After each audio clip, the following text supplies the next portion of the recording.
Hit the road, cracker, and don't you come back no more, no more, no more, no more. Hit the road, cracker, and don't you come back no more. What you say? Hit the road, cracker, and don't you come back no more, no more, no more, no more. Hit the road, cracker, and don't you come back no more.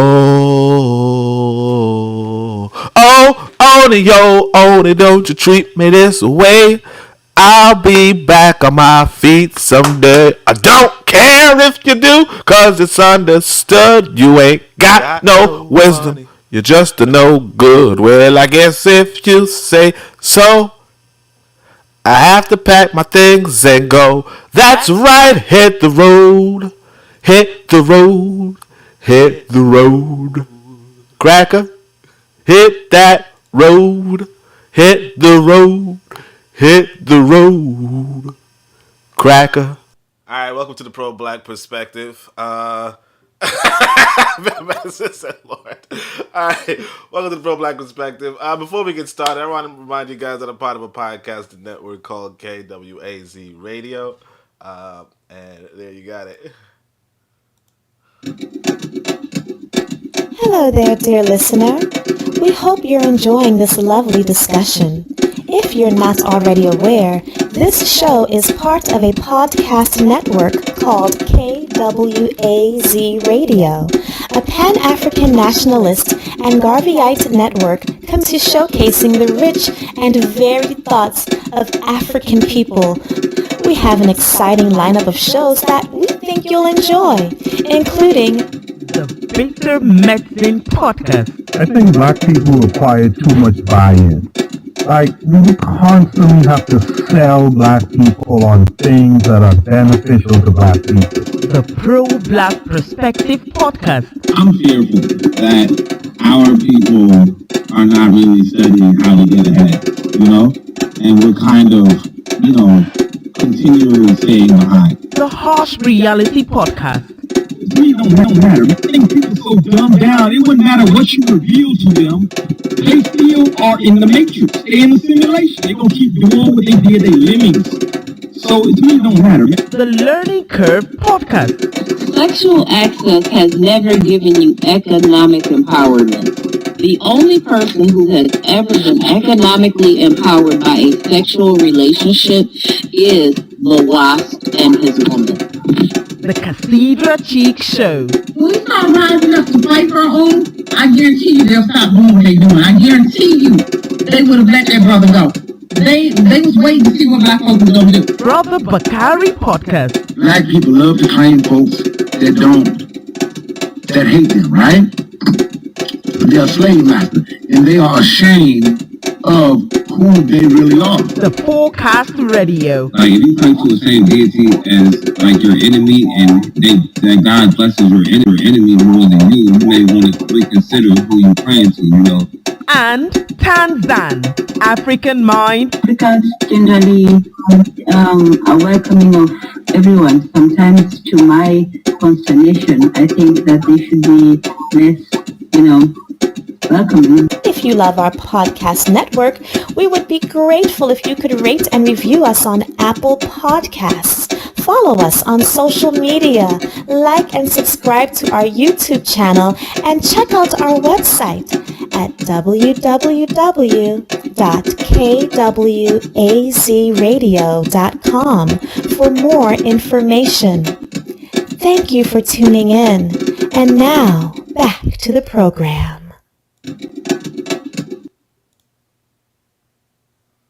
All right. You guys can hear me? Let me see. Make sure you guys can hear me. All right. So what we're going to do is we're actually going to tune in. We're going to open up this book. This is the United-Independent Compensatory Code System Concept. We have two of them. I got them immediately after I read one of the most dumb shit I've ever read from a human being. And I said to myself, let me see if this guy said something that stupid. And sure enough, I'm going to bring up some receipts. So what happened was I was on Twitter, and I don't know how, somebody said something about white supremacy, then I said something, and then some idiot quoted me saying, if you blah blah blah, if you don't understand, you don't understand Neely Fuller Jr. So I said, present some evidence. And the dude was like, I need to present some evidence. Why don't you? And so I opened my books and I presented the evidence. Then of course he went quiet. So that's okay. But I realized I collected so much information because some other person was just nagging me, and I was like, let me just scroll through this book and find the quotes I'm looking for. And I didn't take every picture of every stupid idea that Neely Fuller Jr. came up with, but I took enough to where it's like, you know what, I could present it to you guys. So here we have it. This is the United-Independent Compensatory Code System Concept. This is the word guide. The other book is the thing. And eventually I start to take full screenshots of the pages so that it's not robbed of context. The thing that this guy does, Neely Fuller Jr., is that it's not an interpretive text. It is a very direct text. Okay, it's a very direct text. It's like, no, don't, this is not subject to interpretation. What I wrote is what I meant. Right? It's not a Bible or some shit.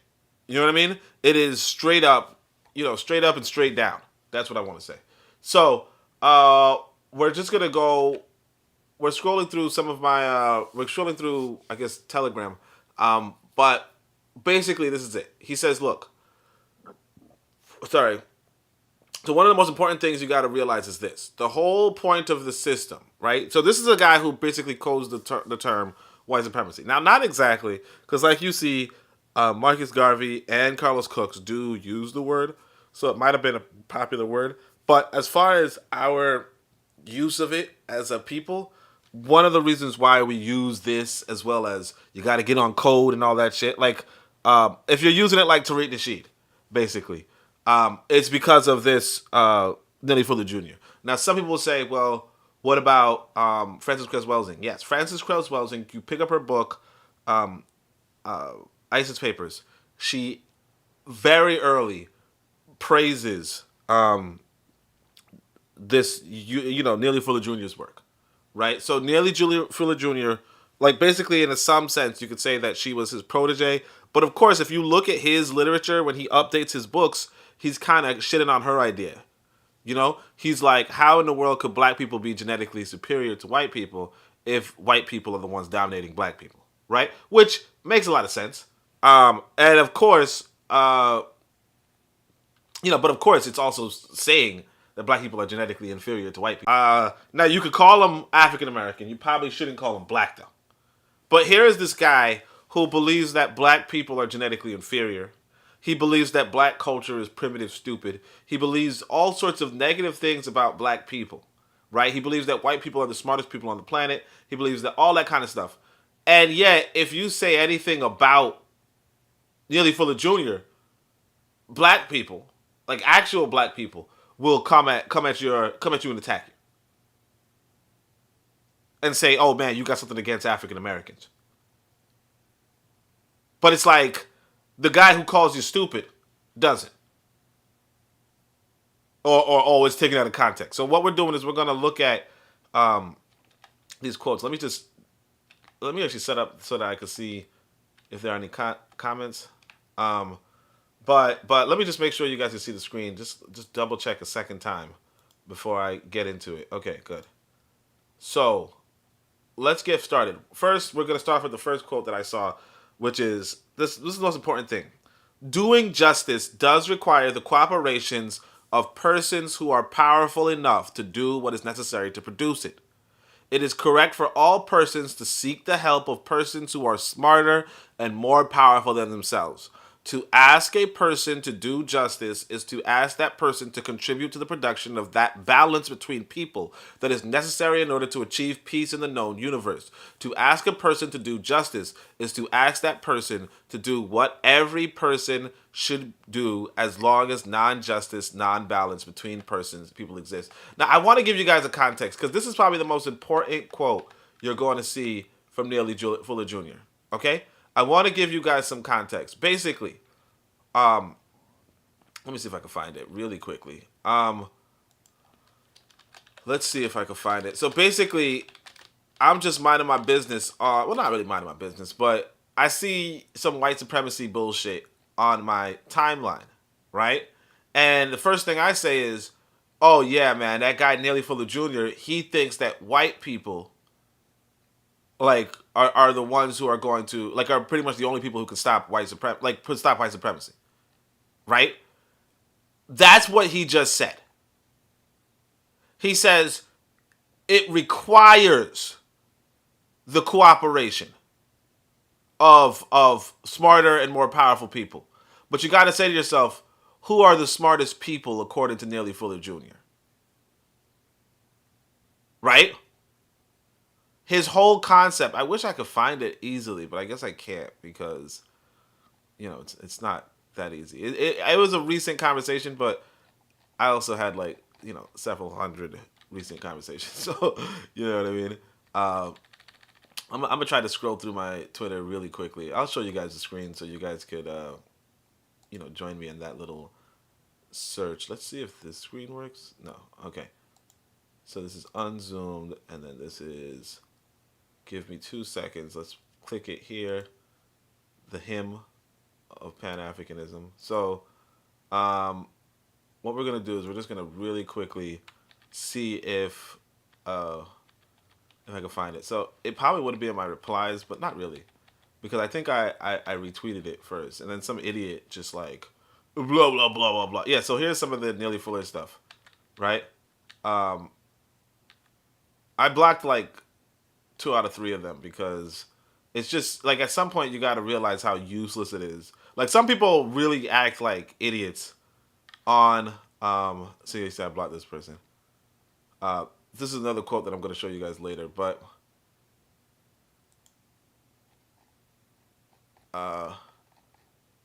so this is right here. So I said dismantling white supremacy is white people's jobs, right? This is some queer. I'm saying they're queer because it has the rainbow flag, right? Some queer says facts are facts. So I say this is why I could never rock with Neely Fuller Jr. Funny guy sometimes, but if you're looking for white people to dismantle the only system that benefits them, you're looking to be disappointed. So then this idiot goes and says, if you think Dr. Neely Fuller Jr. ever implied that, you miss the entire point. Just because it's not our job doesn't mean we expect them to do it. Our job is to build with our people. Then I say, look, that's what you're saying, bro, which is fine. And that's the thing I noticed with a lot of people who are Fullerites. They tend to say what they're saying, not what Neely Fuller Jr. said. Okay? When you open up Neely Fuller Jr., he makes it very clear that whatever. So I said, look, that's what you're saying, but what is Neely saying? I have his books right now. Give me the page number where he says that. So he goes, how is this to prove you use something that he didn't say with the page number? How about you show me where he said white people are going to dismantle white racism, white supremacy for us? So I show him the quotes. He's silent after that. Now what happens is that other people start, quoting me, and just defaming me. So I had to block them because that was their motive. And I also realized like that's another problem with some of these like for instance, this was one of the sisters right here. She was like, hey, look, I don't mess with you anymore because you were talking to 2 women. And it's like I've noticed that you can't bring gossipers into your space. A lot of times we got to remember, what is our place as men? Is it as problem solvers or is it as gossipers? Because most guys would say, oh, you're trying to entertain 2 women? I hope you could afford it. That's it. I hope you could afford it. But a sister comes in, or like a sister-minded man, or a feminine person, let's say, right? A feminine person comes in and they say, well, I don't think that that's right. Like, I don't give a fuck. And I mean, obviously, eventually I had to give up on that, that pursuit because one of the women was, low-key crazy. But regardless, here it is. Guy calls me out, and they spend quite a bit of time, shit-talking me pretty much, right? But that's what it is. You have a perfect example of, hey, look, this is in the book. But anyway, it's unimportant. What I'm going to do is I'm going to go back to the other screen, And I'm just going to show you guys what I found because for real, I never could read through this guy's book. And part of me felt like that was my problem, right? So I decided, I still can't read through it because there's just too many damn pages on stupidity, right? It's too many damn pages on stupidity. But what I'm going to do is, like I said, I'm just going to show you guys, what it is. So let me see if I can find, I'm just going to open this video on my phone so that I can look at the comments while not clicking off my screen. So let's see how it sounds. It's loading. Like I said, I'm just going to show you guys. All right. So anyway. All right. So that's it. So now we're going to show you. I showed you the quote. So this is the quote that just proves everything. Right? And you might say, no, it doesn't prove everything because, he's not establishing who's the more smart or powerful person. Right? Here he has it. This is his definition of the smartest people. So this word guide is telling you how to use your words. When you're speaking to people, when you say the word the smartest people, he says, use this term to apply only to those white persons of the known universe who practice white supremacy, racism. Basically, the smartest people is a synonym for white supremacists. Okay? When others use this term, ask for a detailed explanation that you can easily understand. Again, he's not looking, this is not, interpretive. He's like, look, when other people use the word smartest people, you do not argue. You listen to the reasons others give for saying whatever they say. You don't argue. You use this term only to mean white supremacists.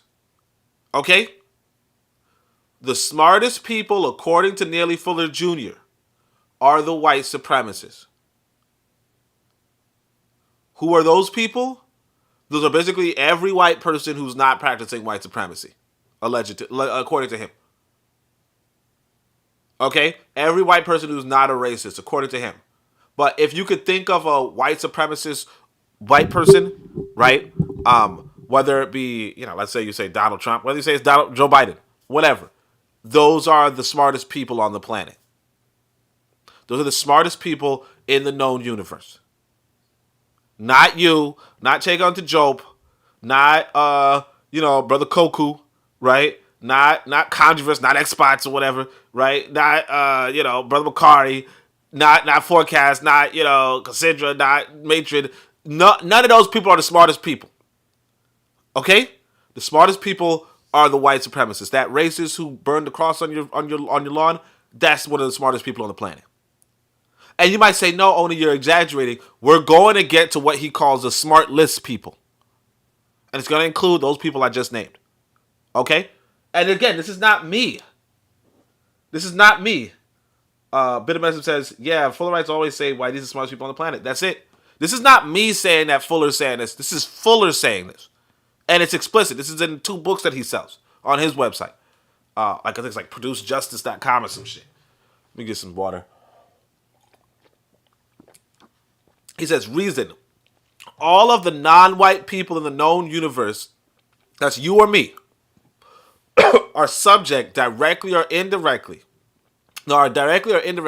subject to the will of those white persons who have chosen to practice white supremacy, racism. If the person who are subject to the practice of white supremacy were as smart as the person who practiced white supremacy, racism, the persons who are subject to white supremacy would not be subject to white supremacy.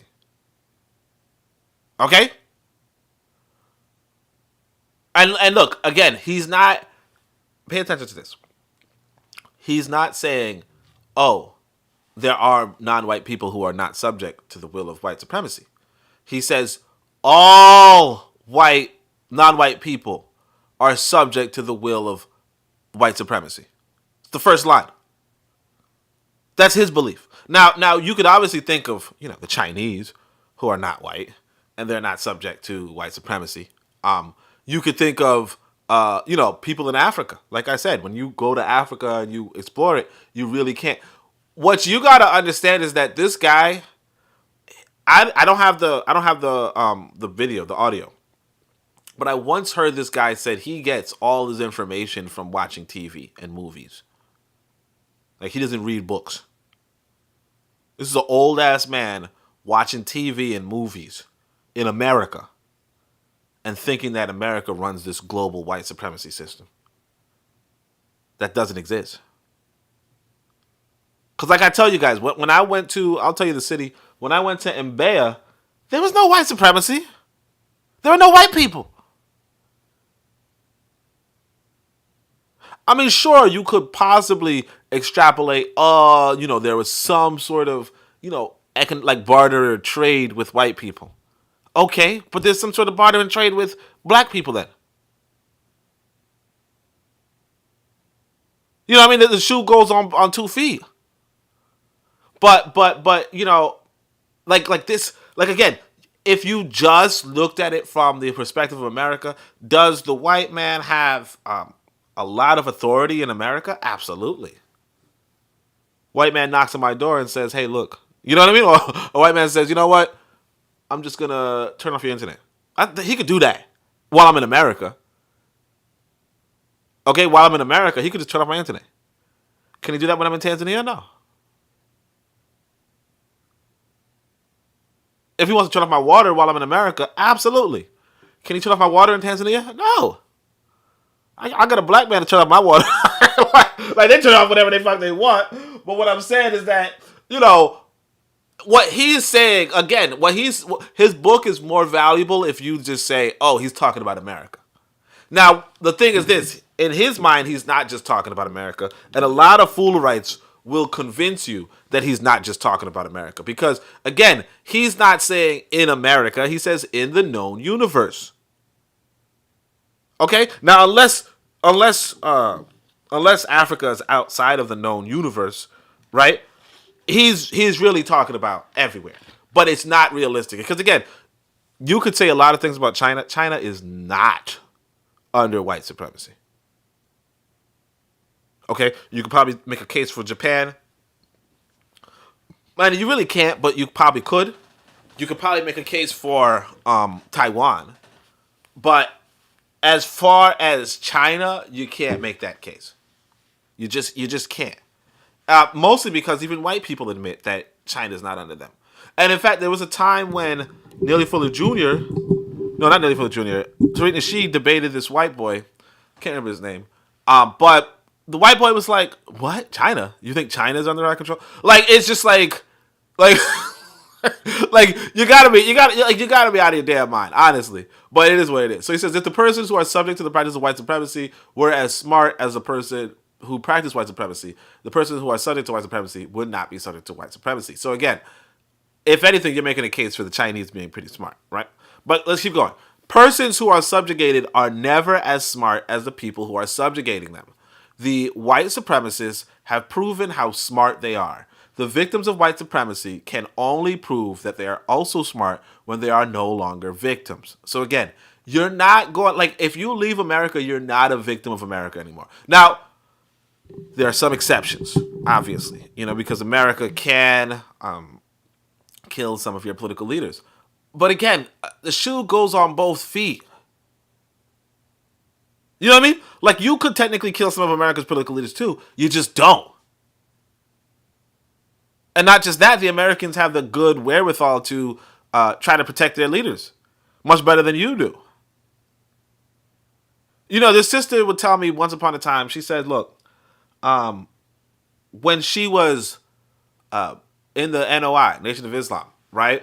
They would talk about, amongst themselves, Malcolm X refused to check for weapons at his meetings. Okay? Malcolm X refused to check for weapons at his meetings. Not just that, Malcolm X was under the impression that he was going to get killed that day, and allegedly he went out walking earlier, hoping that he wouldn't be killed in front of his kids. Right? Not just that, the way how the story goes is that there's like an Asian lady who was right beside him, and some people allege, and again, this is all speculation, but, well, not too much speculation, but, some people are looking into his murder, and they're like, not only did he get shot from somebody in the audience, but when she came up to him and approached him, she might have shot him through her coat. Because essentially, you can carry a tiny gun in the breast pocket of your coat and then shoot it off. And some people are saying, look, if you look at the photo, you can see a little hole in her outfit, or it might not be her, it might be somebody else. I'm not sure. But my point is this: the guy had weak security. Okay, had weak security, and or a lot of people would say the security wasn't up to point. But that's the thing.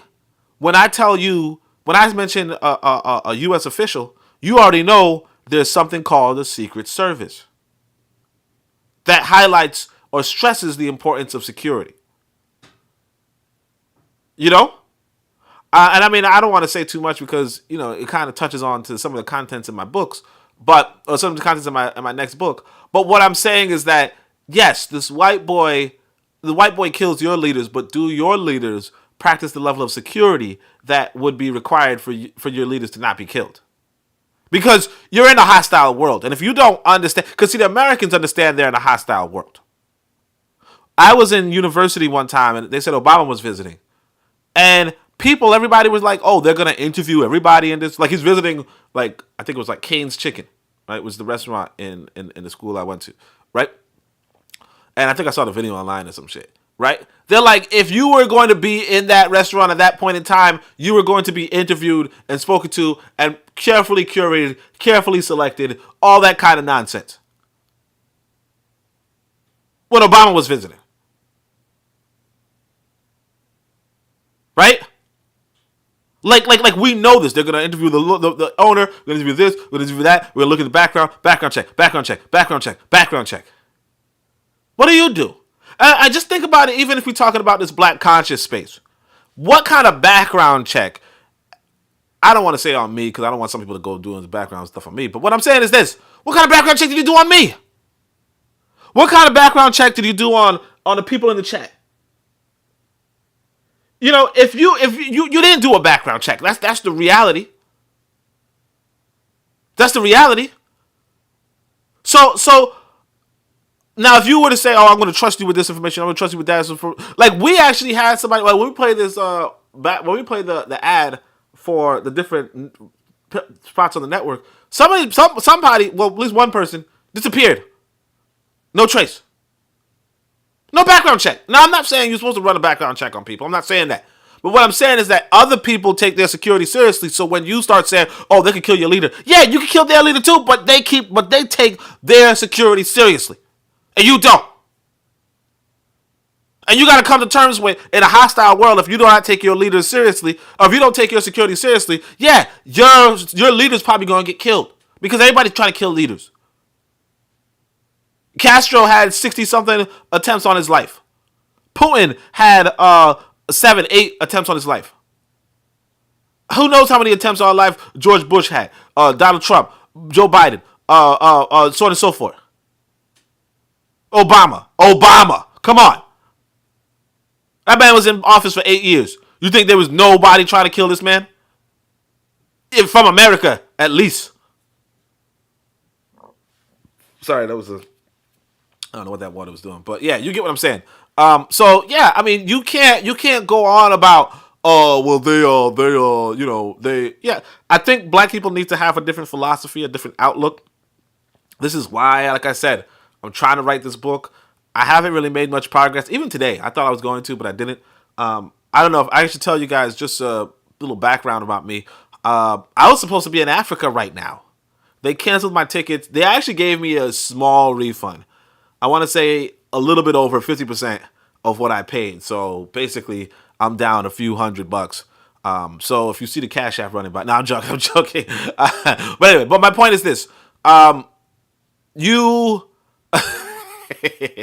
I should have said I was joking, right? All right, but anyway, you.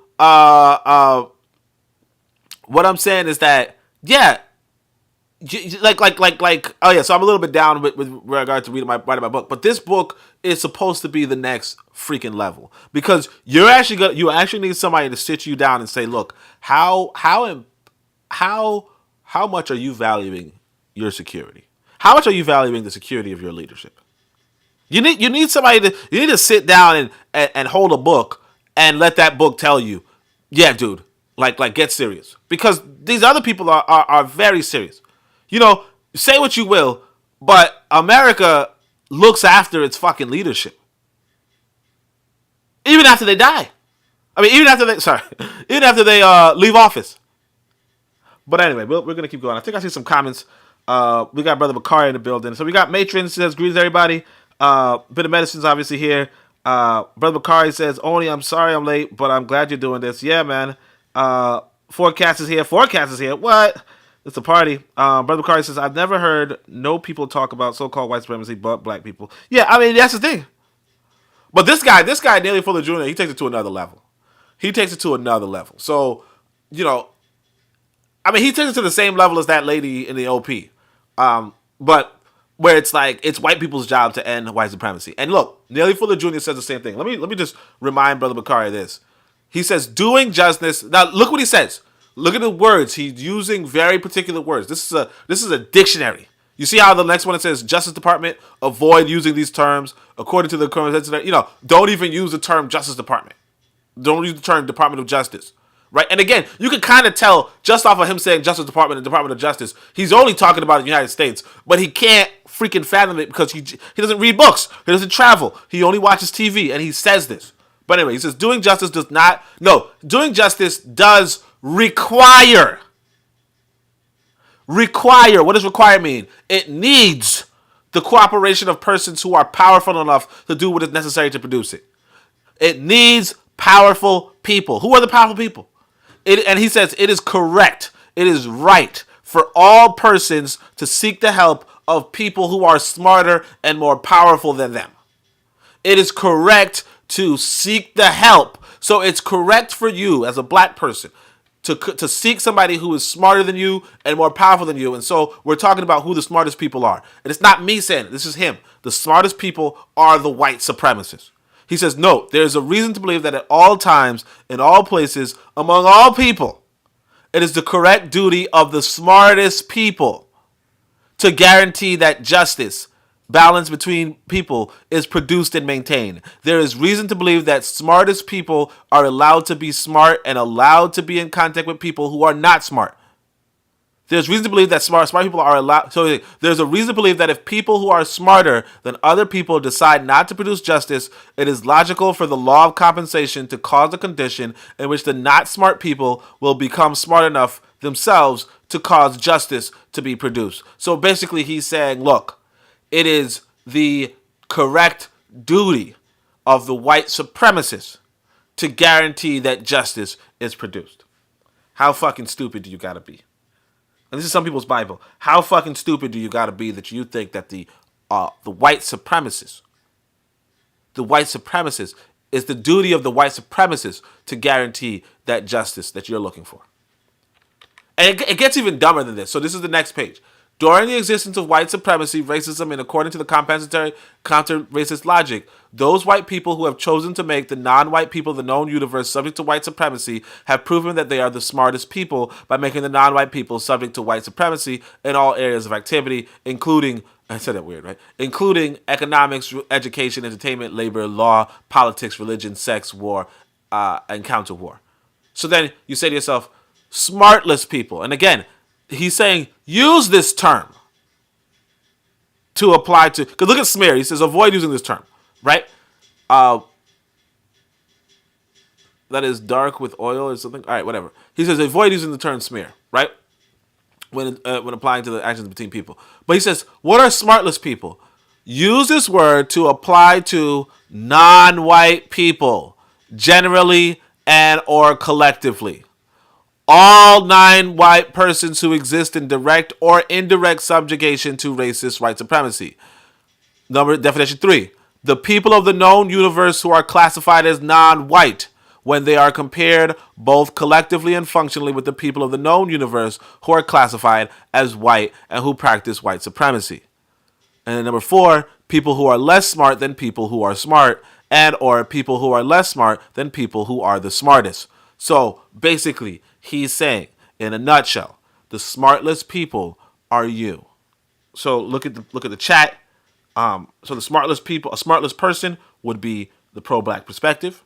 A smartless person would be the Bitter Medicine podcast. A smartless person would be the Revolutionary, the R Matron. Smartless person would be Brother Bakari. Smartless person would be Forecast. That's what he's saying. That's not what I'm telling you, because I don't believe that. I think you guys are smart. I know you guys are smart. Neely Fuller Jr. is saying you are smartless. Right? Well, and partly he's like, well, because you're subject. Well, because you're non-white, you are subject to white supremacy. And again, I'm telling you guys, when you leave America, it's not the same. It's not the same. They don't have the same level of influence that you think that they will have. Whether in economics, education, entertainment, labor law, politics, religion, sex, war. They don't have the same influence. They don't. Now, granted, you could go to Africa and there are some parts where they do have some influence in some of these things. Like, for instance, you could make the argument for religion, obviously. Although it wouldn't be the same American religion, but yeah. And then you could make the argument for somewhat economics, but not really. But like as far as law, labor, entertainment, no, they don't have it. Oh, sorry, you can make some of the argument for entertainment, but not really. Because like, for instance, in Tanzania, most of the entertainment is Swahili. And there's not really too many white people who are doing anything in the entertainment field in Swahili. You know what I mean? Like it's just not a thing. It's just not really a thing. Now, I'm not saying that white people can't, produce beats or something. But like again, it's just not it's not the sort of influence that you find in America. It really isn't. But anyway, so again, this is not what I'm saying. Right? It'd be different if it was me, but it's not. So look at this right here. So I'm scrolling through. I'm like, let me see if I can find another definition. And here you got worthless people. Who are the worthless people? He says, use this term with caution. Sorry, let me look at the comments. I see that there's some comments here. Brother Bakari says, and we argue to call them supreme. You have to acknowledge the system is one argument. It's more black inferiority than people being supreme than us. Yep. Our Matron says, Fuller has been totally propagandized against black people, and he actually believes what he wrote down. Yeah, he does. You have to put the link in the chat. Our Matron says, the sad thing is so many people believe this. Well, I'm going to try to go through the presentation first before I put it in the chat, just so because it's a lot, and I just want to what's his face thing. But he says the worthless people. He says use this term with caution to apply to the non-white people of the known universe during the existence of the system of white supremacy. So he's like, look, use this word to apply to non-white people during this ubiquitous white supremacy. He's saying you are a worthless person. Your people are worthless. And of course, he's going to play on words, do that, you're worth less than white people. But look here. He says all non-white people in the known universe exist. And again, explanation. This is not interpretation. This is his explanation. He says all non-white people in the known universe exist in subjugation to the white supremacists of the known universe. So when he says use this to apply to non-white people in the known universe during the existence of white supremacy, he's saying right now all of you are worthless people. But if you say something bad about Neely Fuller Jr., they ask your ass. They're saying that you're anti-black. They're saying that you're anti-African American. And look, you got to look at a picture of Neely Fuller Jr. He's not black. Okay? He could do the Dominican thing. He could be like, I know black. I know black. But anyway, if he says, I know black, I non-white. I know black, I non-white. You know what I'm saying? That's what he says. But look, he says, it is the white supremacist who determines the worth of non-white people in comparison with the worth of white people. This is what he says. It's not me saying that, white people, it's because white people value you more. I'm not saying that. Neely Fuller Jr. is saying it is the white supremacist who determines the worth of non-white people. Full stop. He says, under white supremacy, it is not possible for any non-white person to be equal to and or to be worth more than any white person at the same time the non-white person is subject to white supremacy. You cannot be worth more or equal to any white person. This is allegedly a black man writing this. Allegedly a black man is writing this book. If a white man wrote this book, you'd be out his ass. A black man writes this book and he's a fucking hero to you. Can you imagine? And then these motherfuckers attacked me. Because I said, nah, this motherfucker ain't worth shit. They attacked me. But let me keep going. Therefore, if a non-white person cannot be equal to and are worth more than a white person in a socio-material system dominated by white supremacy, then it is impossible for that non-white person to be worth anything other than less. You can't be worth equal, you can't be worth more, you gotta be worth less. Now, it's a little stupid play on words, but still. Since the fact that non-white people do exist in subjugation to white supremacy makes them worth less to themselves than they are worth to the white supremacists. Their worthlessness is evident in all areas of activity, including economics, education, entertainment, labor, law, politics, religion, sex, war, and counter-war. So, not me saying it. He's telling you that you are a worthless people, according to him, according to people who follow this code. Let's see, wrong attitude. Do not use this term. When others use it, ask for a detailed explanation. Like that. The thing I originally disliked about these people were they just kept. He was training people to say, just ask questions. It was weird. So let's see what this is.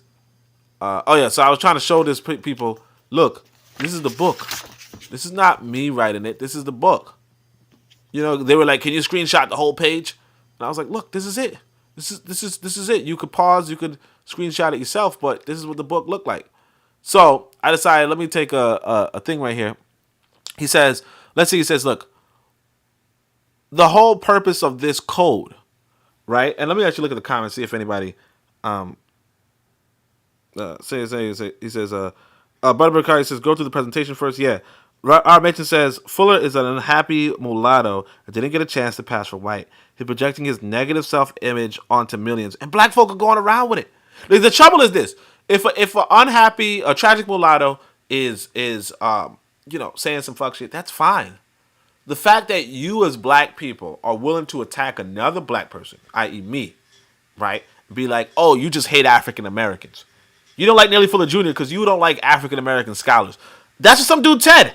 Cause this guy, the guy who quoted me, he was like, blah, blah, blah, blah, blah. You don't understand Neely Fuller Jr. You just can't read. Your reading comprehension sucks, right?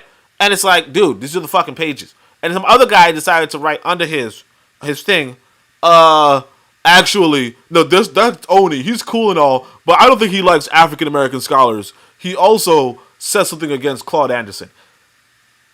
Claude Anderson's a piece of fucking shit. Everybody knows that. And then, Neely Fuller Jr. is a real piece of fucking shit. Okay? Like he's a real piece of shit. Let me see if this page 243 or page... Okay, good. I can't... Alright, so let me see if I have page 242. I guess I don't. But he says, white supremacists are forced to act, to react, or to interact by doing the following. So he's like, the whole purpose of this code is that white supremacists are forced to do one of the two things. His code, okay? His strategy is to get white people to do one of two things. What are the two things that this code is supposed to do? It's either one, he wants to force white people to kill all of the non-white people of the known universe. Or two, to end the system of white supremacy and replace it with a system of justice. So he's asking white people to do one of two things. Again, what are the two things? Either to kill all non-white people, which is a fucking genocidal basically suicidal cult, or he wants them to replace the system, the only system that benefits them. He's a fucking idiot. Sorry. Brother Bakari says, Oni, did they explain their statements? No, they just, one of the women just started, the woman started attacking me and saying, oh, well, I think that I don't like the fact that you were trying to talk to two women. And I didn't fuck with you before that. I knew you were an op since then. And it's like, what? That has nothing to do with anything. The other guy just said, oh, this guy doesn't like African American scholars. And the first guy who tried to call me out just stopped. Basically he used the excuse that the other people were shit talking me to essentially disengage from the conversation. Okay, so he was like, "Oh, I didn't know this guy. I rely on you guys to help me. I didn't know that he was an op, type shit." And it's like, I'm an op for anyway. Like they're calling me an op because well, yeah, they're calling me an op because I don't like Neely Fuller Jr.'s idiocy or idiocy, right? But anyway, let's see. Let's see the comments though. Brother McCarty says, "LOL, white people run the universe. LOL, this guy made white people God." Yeah, they were second to God, to him. Like early in the book, he says they're second to God. Brother McCarty says, "I'm starting to believe that Uncle Ruckus' character was based on Neely Fuller." Please, Uncle Ruckus wasn't this bad. Rob Mitchell says, "Fuller gives too much power to white people. It's as though we are powerless children subject to the whims of a malevolent, narcissistic parent." Yeah, he thinks you're children. Neely Fuller Jr. says later on in the book that black people should be getting child support. Like black adults should be getting child support from white people. Okay? Black adults should be getting child support from white people. Can you imagine a white person saying this and being esteemed by the black community? But because some mixed dude is saying it, it's like he's a fucking deity. This is why I like Frances Cress Welsing, but she shouldn't. This is why I tell people about this stuff, you know, because that's I was actually talking to this brother about different people we could use for propaganda purposes, let's say, right? And it's like this is why you gotta really vet who you use, because see, I can't even like rock with Frances Cress Welsing for this. I mean, there's other reasons obviously too, but it's like I can't, because it's like why would you put this plague on our community? Like, how did you, as Frances Cress Welsing, read this book and walk away with, yeah, I'm gonna say this is the greatest damn work that people produce? How do you do that? Like, that's the trouble with the African American scholarly community, is that we don't like we kind of like, oh, let's weigh the good with the bad or some shit. And it's like, yeah, you can weigh the good and the bad, but like, do a proper weighing, do a proper balancing act, and say to yourself, if a guy is telling you that this code is only good to, like, and you're gonna see the next quote, but this code is only good to get your people killed, okay? Then come on, like, just say, like, you know what? I like some of his ideas, but the motherfucker was a motherfucking lunatic. You know? Mitchell says both are tragic mulattoes trying to build an economy, right? Who else is a tragic mulatto? But Brother McCarty says they wax and wane. Oh, Claude Anderson, right? Yeah, Claude Anderson's a piece of shit too. That's what I'm saying. Like, because African Americans, I guess, want to accept mulattoes into the fold, everything becomes more complicated. Like, there was a woman who was like looking at these Afro Latinos or whatever, and she was like, they're not black. And meanwhile, she was like, I don't know, like, if you got the bright yellow crayon, you know what I mean? But she's like, they're like basically she's black, but they're not black. And it's like, I wish she would just say she's African American and they're not African American, because that would make a little bit more sense. But it's because we kind of, in America, and I don't totally mind, but I also think that there's something, I think that there's something off with it, right? But because we tend to look at African Americans, we kind of look at mulatto people as potentially black, but we only do that in America. It really messes up everything, because sometimes those, or most times really, those mixed people are like sick in the fucking head. You know what I mean? And then we just kind of like, well, they're black. You know what I mean? Like, and it's like, no, this motherfucker's sick in the head. Look at what he's saying. But yeah, Get On Code is from Neely Fuller Jr. He's the one who says we need to follow a code. And so look, so the note says, according to compensatory counter-racist logic, the aforementioned suggestion is the correct compensatory strategy that all the people of the known universe should use to best help to end white supremacy and replace it with justice in all areas of activity. So he says, according to the compensatory counter-racist logic, that's this whole book, right? Remember, the name of the book is a United-Independent Compensatory Code system concept. And the first book is called A Compensatory Counter-Racist Code, and the second book is called A Compensatory Counter-Racist Codified Word Guide. Right? Right now, this is the book, the Word Guide. No. This is the code. So this is the racist code. This is Area 6 in politics. So he says, question. He asks himself a question. What exactly is the use of the United-Independent Compensatory Code system concept intended to cause white people to do? So he's like, this book, this code that I have is intended to cause white people to do. And he's like, the answer is that to either white people replace white supremacy with justice, balance between people, or white people kill all of the non-white people in the known universe. So the intention behind the code, when they say get on code, it's either to compel white people to replace white supremacy, right? So you're asking them a bunch of questions and you're engaging them so that they can either replace white supremacy or kill you. That's your motivation for practicing this code. And again, this is not me saying it.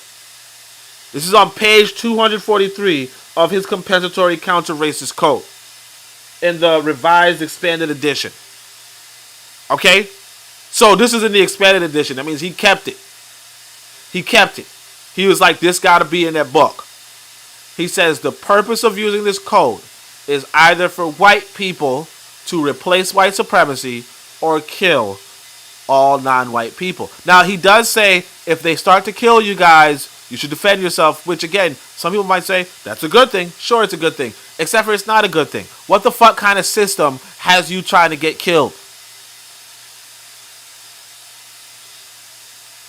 What the fuck kind of system has you trying to convince white folk to replace their system that benefits them? You got to be a fucking moron. It's a fucking lose-lose.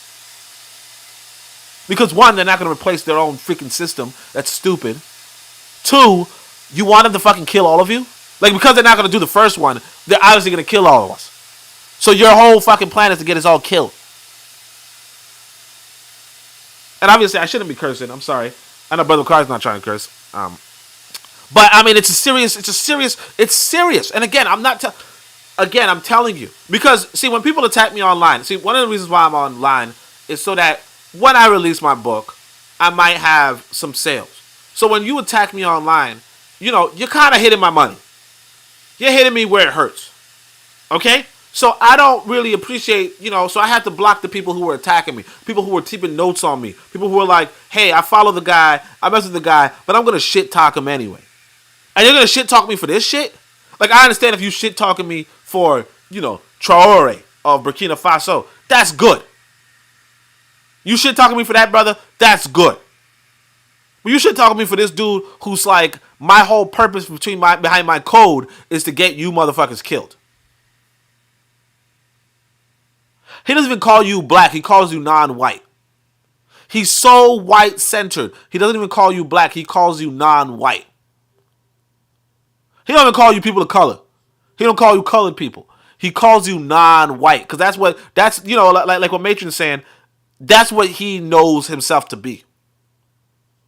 He could have been white, but he's non-white. But see, I'm not non-white. I'm black. You understand? I don't have no dreams or ambitions of being white. I don't center whiteness in my existence. I am black.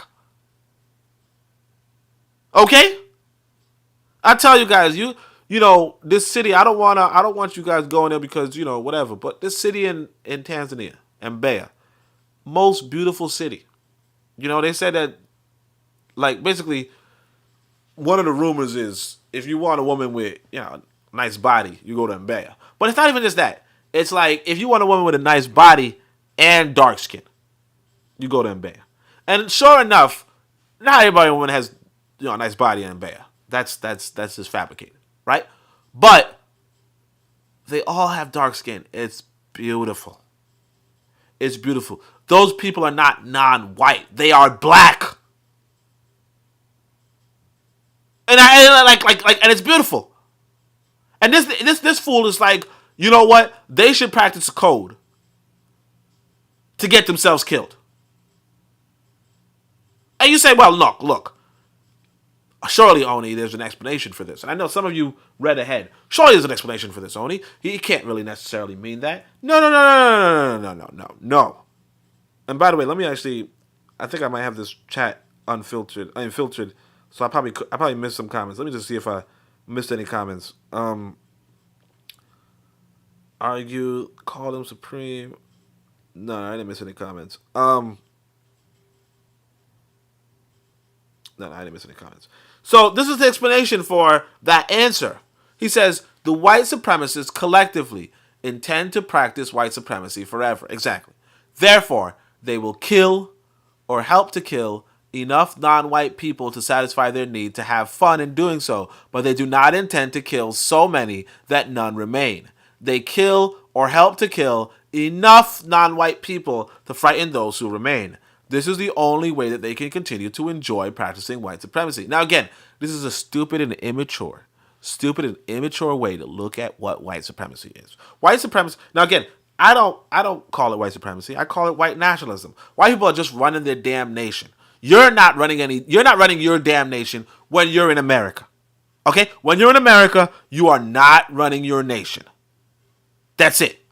Simple as that. You are not writing your laws. You're not behind the entertainment industry. You're not keeping your people propagandized. You're not so on and so forth. You are not running your nation. White people are. That's what they're doing. The idea, they're just killing us to have fun. Like, you're a fucking idiot if you think that. You're a fucking idiot. And I don't want to spoil, I know me and Brother Bakari I'm going to be on Brother Bakari's podcast later, hopefully later today. And he said he's going to show a video of these black men standing around talking about how to reduce crime. Let's say. I don't want to spoil it. Unless Brother Bakari says I can spoil it. I don't want to spoil it. But my thing is this. These black men are standing around looking like idiots. Because they are not serious about nation building. They're not serious about nation running. White folks serious about nation running, and you have this old geriatric black man sitting around saying the reason why they kill us is because it's fun. But see, but if they kill too many of us, they're gonna miss out on their fun, so they keep us alive. What kind of fucking idiot are you? These motherfuckers are running a damn country, doing geopolitical things all over the planet, and your idea is that they're just killing you for fun. Look at this next time. And you're like, then you're just saying that because... No, he says white supremacists enjoy killing non-white people, but they also enjoy terrorizing, confusing, intimidating, brutalizing, depriving, and making fun of the weakness, stupidity, and ignorance of non-white people. White supremacists intend to do this forever. They cannot do this if all the non-white people are dead. Like, how fucking stupid are you? You're a grown damn man. That was from a Martin show. But you're a grown damn man. Why in the world do you think that that's all there is towards nation building? Why do you think that's all there is towards nation? That they just enjoy killing non-white people? First off, and I'm not saying white people don't enjoy killing people, because probably they do. But that's a sidebar. You understand? That's a sidebar. What I mean by sidebar is that, one, I mean, even the fucking Marxists know. They like to make money. They like to make a living. They like to create new technologies and so on and so forth, in order to enjoy life. Right? Enjoy life, not just enjoy death. Enjoy life. And so your whole they're just killing you so that... No, they like machines. They like... the thing people don't realize is this, if you pick up... I never read this book, so I'm not going to, say what's inside of it. But you guys know the movie Aladdin, right? Aladdin and the Prince of Thieves, right? Aladdin, those whole stories come from the Arabian... Like, you remember this... If you watch the movie, the kids movie or whatever, there's a song called Arabian Nights, right? So it turns out there's a book called Arabian Nights. This book fascinated a lot of people, including a lot of, the best authors back in the day, or the best European authors, right? It's really a book I probably should read to my son. But my point is this: those books, the stories come from Africa, right? Or some people would say, if you look at Drusilla Dungy Houston, right? She will tell you the Arabian Nights is based off of, when African people used to live in the Arab world. But one of the things you get from this book, or one of the things you get from Aladdin, and one of the things is this idea of human beings inventing technological gizmos, right? Not just this magic lamp or this flying carpet or whatever, but like different technological, advances, like machinery and that kind of stuff. So why I'm saying this is because say that there was some sort of mechanical machines and all that kind of stuff, even in the ancient world, even in ancient Africa. Okay? Even in the ancient world, black people and, other people were making these ancient, these gizmos. So, they might not have had televisions like we have them today, right? But they had maybe those little devices where you could watch a kind of like a flip book kind of movie, maybe even with audio, on like a little, screen, which is something that we, even I think I played with as a kid, like you could look into something and like, or even like those picture books, you press the button and they change. Like that's something that you could build easy. My point is this: it's not as complicated as the phone or nothing, but it is something. People were fascinated with that kind of world. So what we have today, insofar as the television is concerned, the moving pictures devices and all that kind of stuff, it's an old technology that's really been refined over time. What I'm saying is this: people have enjoyed this stuff for thousands of years.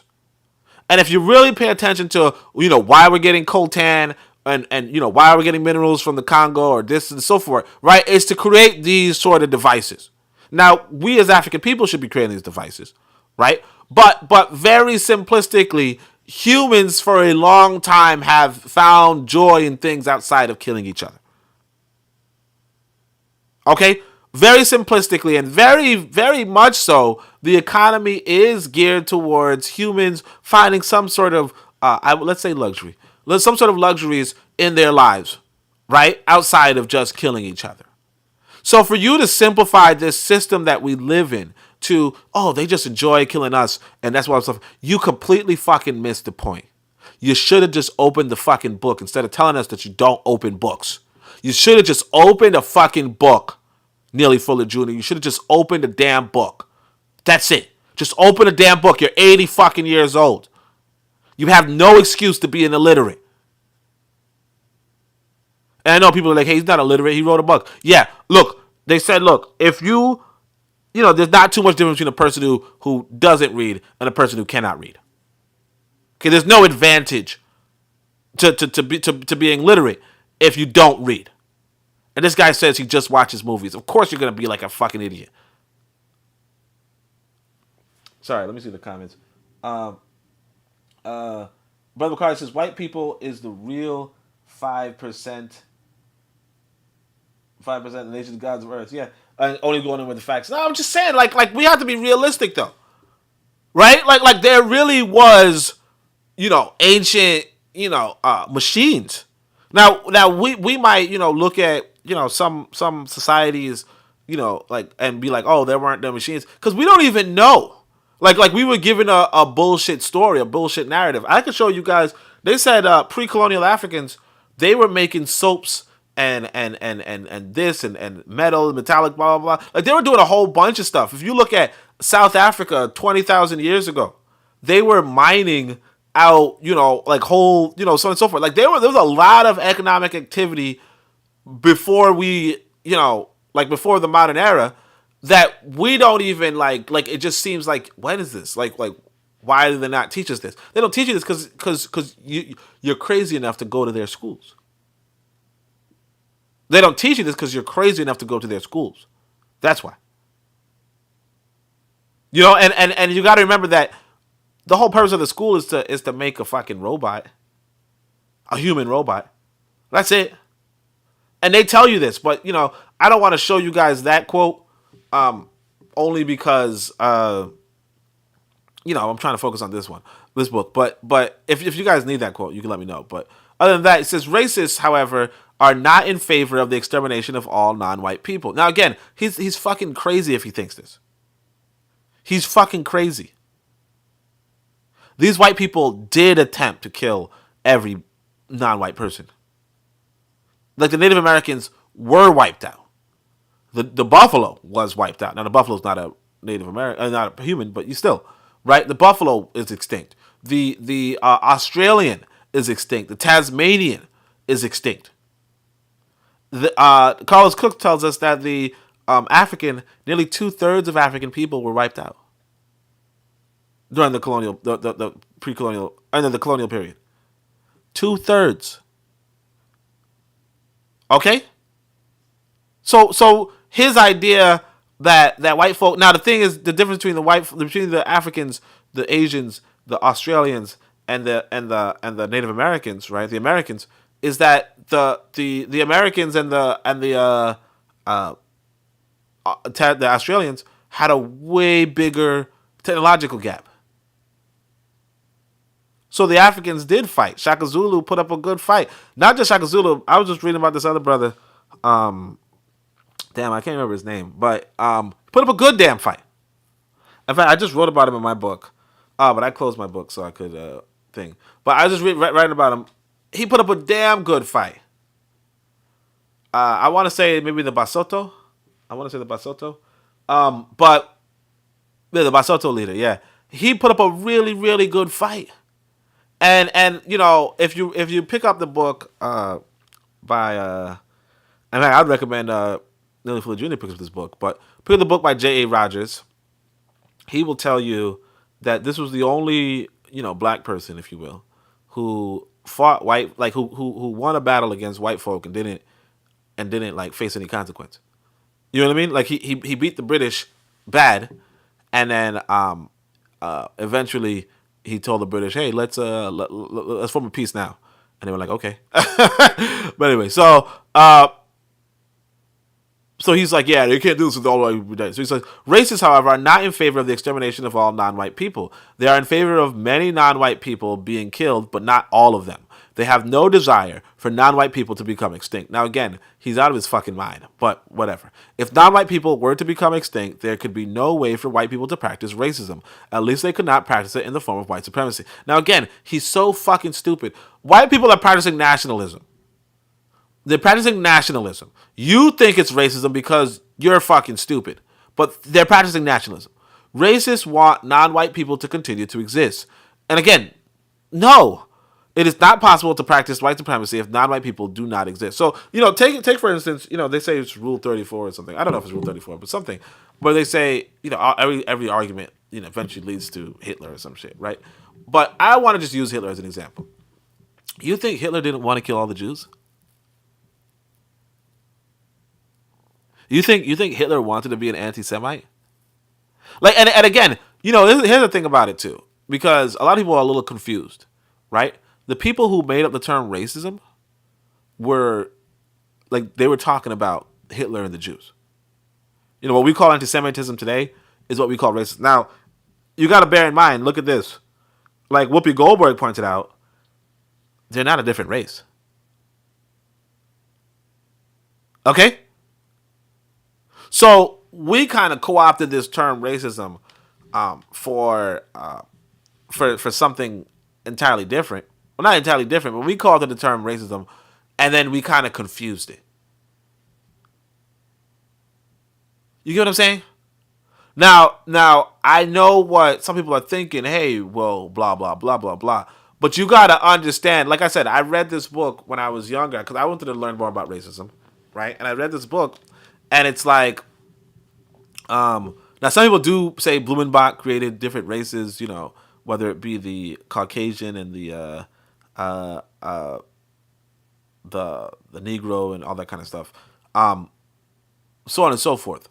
But when you talk about, oh, the Germans promoted it, and then they were talking about, you know, the pure Caucasian or the pure Aryan and all that kind of stuff, you realize that, like, in today's terms, this Jew, if you will, is not a different race.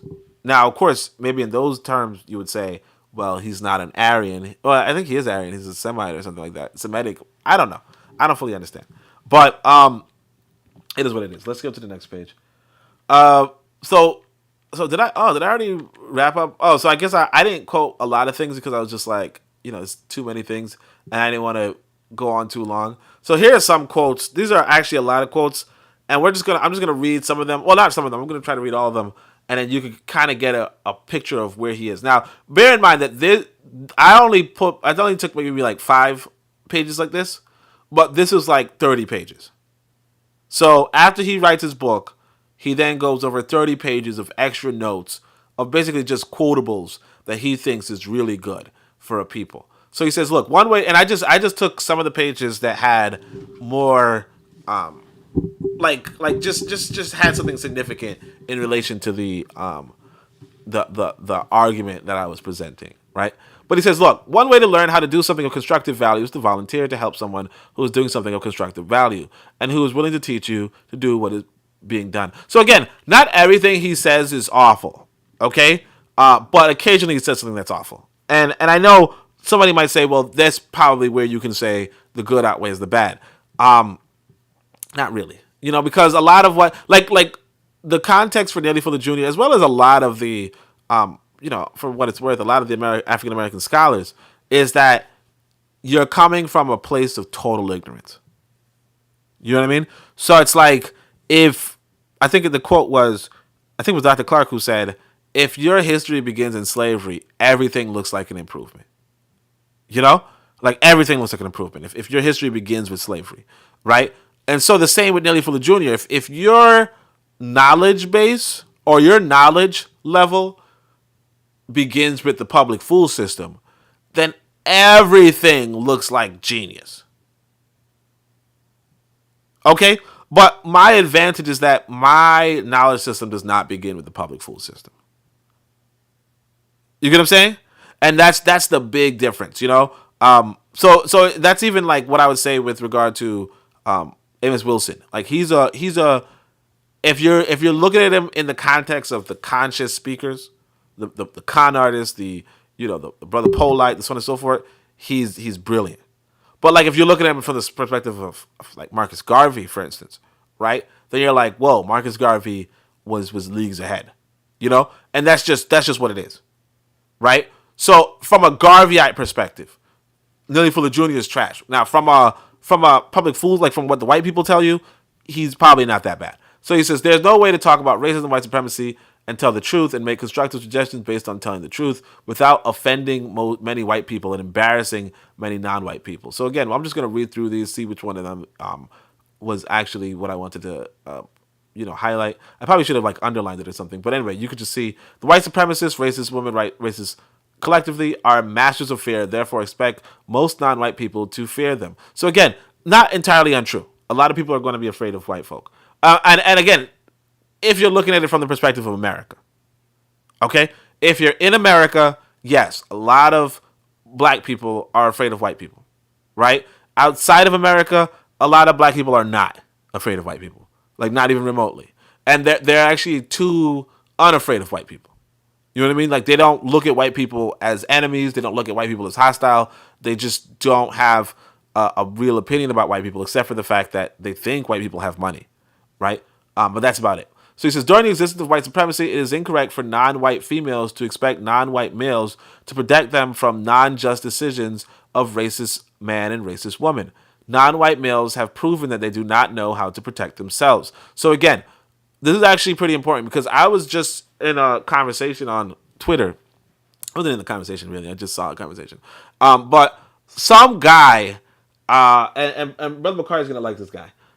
Some guy says, all the problems of the black community have to deal with black women. In fact, I feel like I should show this conversation because it's actually pretty important. And the thing I like about this conversation is this. It reminds me of Brother McCarty says, I don't get to the good because of the bad, and this guy's mindset is extremely bad. Yeah, exactly. So this page is not the worst, but yeah, I know exactly what you mean. Hold on a second. Can you guys see the bottom of the screen or no? I guess you guys can't. Maybe my banner's in the way. Let me see if I can fix that. y'all didn't hear my song in the beginning. I was talking about Hit the Road Cracker. Well, let me see if I can fix this. I'll try to remove my banner for a moment. Oh, then I'm going to remove the YouTube comments. No, what I got to do is make this window smaller. Hold on a second. Yeah, see that? Hit the road, hit the road, hit the road, cracker, hit the road, hit the road, hit the road, cracker. All right, so y'all missed the beginning. If you missed the beginning, you didn't hear me playing my new single. But let me go to this here. So this is a conversation that just happening on Twitter. Oh, I shouldn't have pressed that, but let's see. Let's go to my profile. We got. So look. So actually, this is your boy, King Hezekiah. This is what do we call him again? We were just talking to him yesterday. My memory sucks. Black Steel. So this is Black Steel. So he saw this thing. It says every single problem in the black community has stems from its women, right? American flag, right? And of course he's trying to be controversial, because this is those things where it's like opinion on women that will end you up like this. So he's trying to be controversial. But I decided, let me read through, see what people are saying, right? Because Black Steel was saying white people are right there, and you skip right over them, right? And again, I disagree that white folk are a bigger problem for African Americans and so on and so forth. So this guy says, look, no, a couple of people. This other guy said it here. He says, false. Men are to be leaders. Leaders don't push responsibilities onto those meant to follow. Realistically, Pookie has caused more harm to the black man by killing and robbing us, but we have yet to fix that issue. And I say they don't get it. They're too sassy to get it. Blaming women like fools. Another person says, people who fail to produce make up all kinds of coping mechanisms and even outright lies in order to rationalize why they didn't do something they should have. Men are the leaders of society. So this guy, to this guy, he quotes this guy, right? And this guy, what this guy says is actually pretty on point. But I want you to understand it's only on point in America. Okay? So the guy says leaders can't be leaders. So I guess he's responding to this person who responded. He said he decided to blame, he basically responded to this guy and he decided to blame Jews too. But he says, can't lead those who don't follow, and black women have a different group of leaders who are the Jews. Black men are only considered leaders when it's time to assign blame, but black women are only having OOWL, out of wedlock babies with a small group of us. So he says, and again, he sounds like fucking sassy, but whatever. He says, leaders can't be leaders unless they have to apply consequences for not following leaders. Bosses fire employees, parents discipline children. What can boyfriends or husband do when his woman rebels against said leadership? He either puts up with it or leaves. Only options. And again, so what you find in Africa really is that women do not try to test you. Okay? Women do not try to stand up to you. Women do not try to fight you. Women actually listen to you. Okay? You won't find that in America because essentially, I mean, not that you won't find it, but realistically, people don't have to listen to you in America because you don't control the consequences, right? So here are some of the. So I said, look, this is what you get when you're not repatriating. You're in a system that robs you of your leadership, robs you of your manhood. Then you turn around and blame the women like dumbasses, right? Or I think I also said right here, I said, sassy black men are a bigger problem than black women. You're sitting up here trying to play leader in America when the white man has been your leader since you arrived. You just don't get it. If you refuse to leave, you're never going to be a man. You're blaming women for crying out loud, right? I just put FCOL because I couldn't write it out. But my point here too is to say, yeah, like, and again, because there was this guy, I didn't really like him.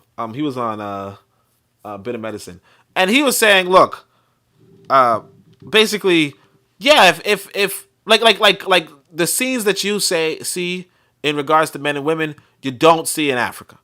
And it's like, as much as I didn't like the guy, it's like, it's a little bit true in the sense of you're not going to find a woman attacking a man. And you might say, well, she's just not going to attack him, because blah, blah, blah. But, like, realistically, she's just not going to. And a part of it is because you're in a system where men are probably not going to come to your aid if you attacked a man. You know what I mean? Like, if you were aggressive against a man, they're probably not going to come to your aid. Whereas in America, yeah, if a woman's aggressive to you, like, police will come and shoot you. You know what I mean? Like, white people will, and again, it's not just for black men. It's for white men too. And I'm saying this because I was in a sociology course in America, right? And of course, my sociology course was in a HWCU, right? Historically white university, right? And in that school, let me see if I can, yeah. In that school, the white professor was telling us, hey, you know what? Once upon a time, if a man was, like, let's say a man was messing with, somebody else's sister, right? Brother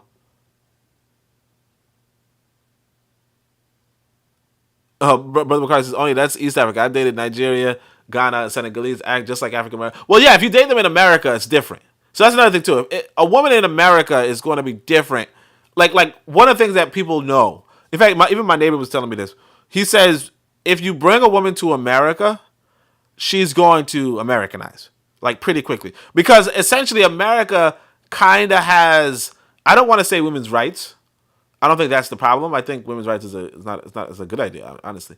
But what it has is that the social expectations on women are different in America than in Africa. You know what I mean? So, like, even the socioeconomics of America is so different that it really has nothing to do with the Americans as much as it has to do with the socioeconomics. You know what I mean? Because let's say it's kind of like this, like he says, the boss. Like, if your boss can't fire you, it's kind of like when you have tenure as a professor. When you have tenure, you can then write whatever the fuck you want. But when you don't have tenure, you got to be mindful of what you're writing, right? And it's the same with, like, in a male-female dynamic. If, like, it goes like this: if you are the sole breadwinner, right? Which is not a common situation in America, unless you're rich. Unless you're a rich man, it's not a common situation. But if you're the sole breadwinner, then you have, like, essentially the woman doesn't have tenure. Right? But when you're in a situation where you guys are splitting bills, you're going 50-50, she has tenure. And basically it's the personality shift. So like, if you're dating a woman in America, she has her own shit. She has her own house. She has her own place. She's not living with her family. She's living by herself. You know what I'm saying? So her economic situation, which is kind of good for her, is not good for a relationship with you. Unlike in a situation where she actually doesn't have her own shit. Right? Or like, for instance, like, one of the women I was dating in Africa, like, she was living with her mom or her family, right? And she didn't have any money coming in. So she was a little bit more desperate for our relationship to work than a woman who, who lives on her own would be. Which, again, you got to say, is that good or bad? You don't know. Or not that you don't know, but you could fix that system that the system was in. Like, if you set her up with a good marriage earlier on, like, that's good. But in the system of America, you really can't fix that. Just a FYI, you really can't. Yeah, you really can't. It's just you're not going to you're not gonna win in a sense. But anyway, it's a little bit complicated, and I see it's a little bit off topic too. But what were we talking about? So yeah. So that's the thing, though. It's like, so yeah, you come back to this idea of what Neely Fuller Jr. was saying. Oh yeah, so what I was saying about the sociology thing. So the sociology professor was telling me, so once upon a time, so he's talking about white people. He said, once upon a time, you're messing with a dude's sister, right? Or you're messing with a lady, right? Like, let's say you put your hands on a lady, right? The lady will then call her brothers and call her father to handle you. Okay? And of course, when they handle you, like, it's done, it's settled, right? Or essentially, that man is controlled by his, by her relatives, essentially. Not controlled, but he's threatened by her relatives. But nowadays, you can't do that. So if your sister is getting beaten up or whatever, right? Now, you could say, okay, I'm going to intervene, and you will just end up in prison. Right? Essentially, the system is saying, no, you can't have vigilante justice. The only people who could dispense justice is the system. And so this is a sociology professor saying men were being emasculated from their role as, let's say, protectors of their family. And he's not talking about black men. Because again, I'm like the only black kid in the class, or like one of the 3 black kids in the class. He's talking about white men were emasculated by their governments. Okay? Because now white men can't stand up for their sisters or their daughters. Right? And maybe not even their wives. I mean, I think you could still stand up for your wife, like, legally, but your sister, no. So, like, if somebody attacks your child, or somebody attacks your child when they're young, and somebody attacks your thing, you could claim self-defense. Your wife, you could claim self-defense. But, like, if somebody attacks your sister, you can't claim self-defense. You get what I'm saying? And so you will face extrajudicial. And so now, of course, you as a black person, or you as any man, might say, well, I don't give a shit about whether it's self-defense or not. But the reality is that when you get locked up, and then another man, like basically, yeah, when you get locked up, you got locked up. You get what I'm saying? And so essentially what I'm saying is that there's a consequence. That's why I brought the other guy's quote. There's a consequence for not following the Americans' laws, right? And the Americans' laws are geared against you being a protector, whether you're white or black. Okay? Whether you're white or black, it's geared against you being a protector. So that's why I tell people you got to repay. Because like that same sort of principle is not outside of, like, it's not in Africa at this moment. Okay? So somebody's messing with your sister, yeah, and you addressed it. And if you were to go to court, if they were to be taken to court, which you might not even be taken to court, but if you were taken to court, you could claim self-defense. You could make an argument, and they'll say, "Yeah, that's completely legit. You could defend your sister." You see what I'm saying? You could defend your daughter. But in America, it's like, no, you got to do things a certain way, and that's why you see us today, or at least you saw yesterday. We were like, "Oh, we're taking out photographs. Like we're taking pictures of you for doing this kind of stuff." And it's like, well, that's the only legal thing you could do for now. And eventually, and sometimes white people take that away too. They say, "Oh, you can't record us." So it's a little bit complicated, but I just wanted to tell you guys that in case. It looks like everybody left. They got like one viewer left. anyway, so that's it. So he says every man is every move in every dance should produce a constructive thought. The words in every song should produce constructive thought that cause people to do constructive deeds. So one of the things that people like about this guy is that he uses the word constructive. Now, granted, I've never seen any of these Neely Fullerites constructing anything, but the guy pretends to be a positive person, right? So he goes on, constructive ability should always be the most desirable way of using your time and energy. Your history and everything that has ever happened before the beginning of time and since. Okay, so he says your history is everything that has ever happened before the beginning of time and since. So again, like he's pseudo deep, but it is what it is. He says during the existence of white supremacy, right here, this is it. During the existence of white supremacy, racism, all non-white people, victims of white supremacy, are entitled to child support from racist man and racist woman. So he says all non-white people are entitled to child support from racist man and racist woman. Let's keep going. But I think that's just like you can't imagine anybody saying that kind of stuff. But this guy says it, and we're just like, and if you say something about him, you're fucked up. But all right, because everything that's happening now is directly or indirectly related to and or associated with everything that has happened. So again, that's not untrue.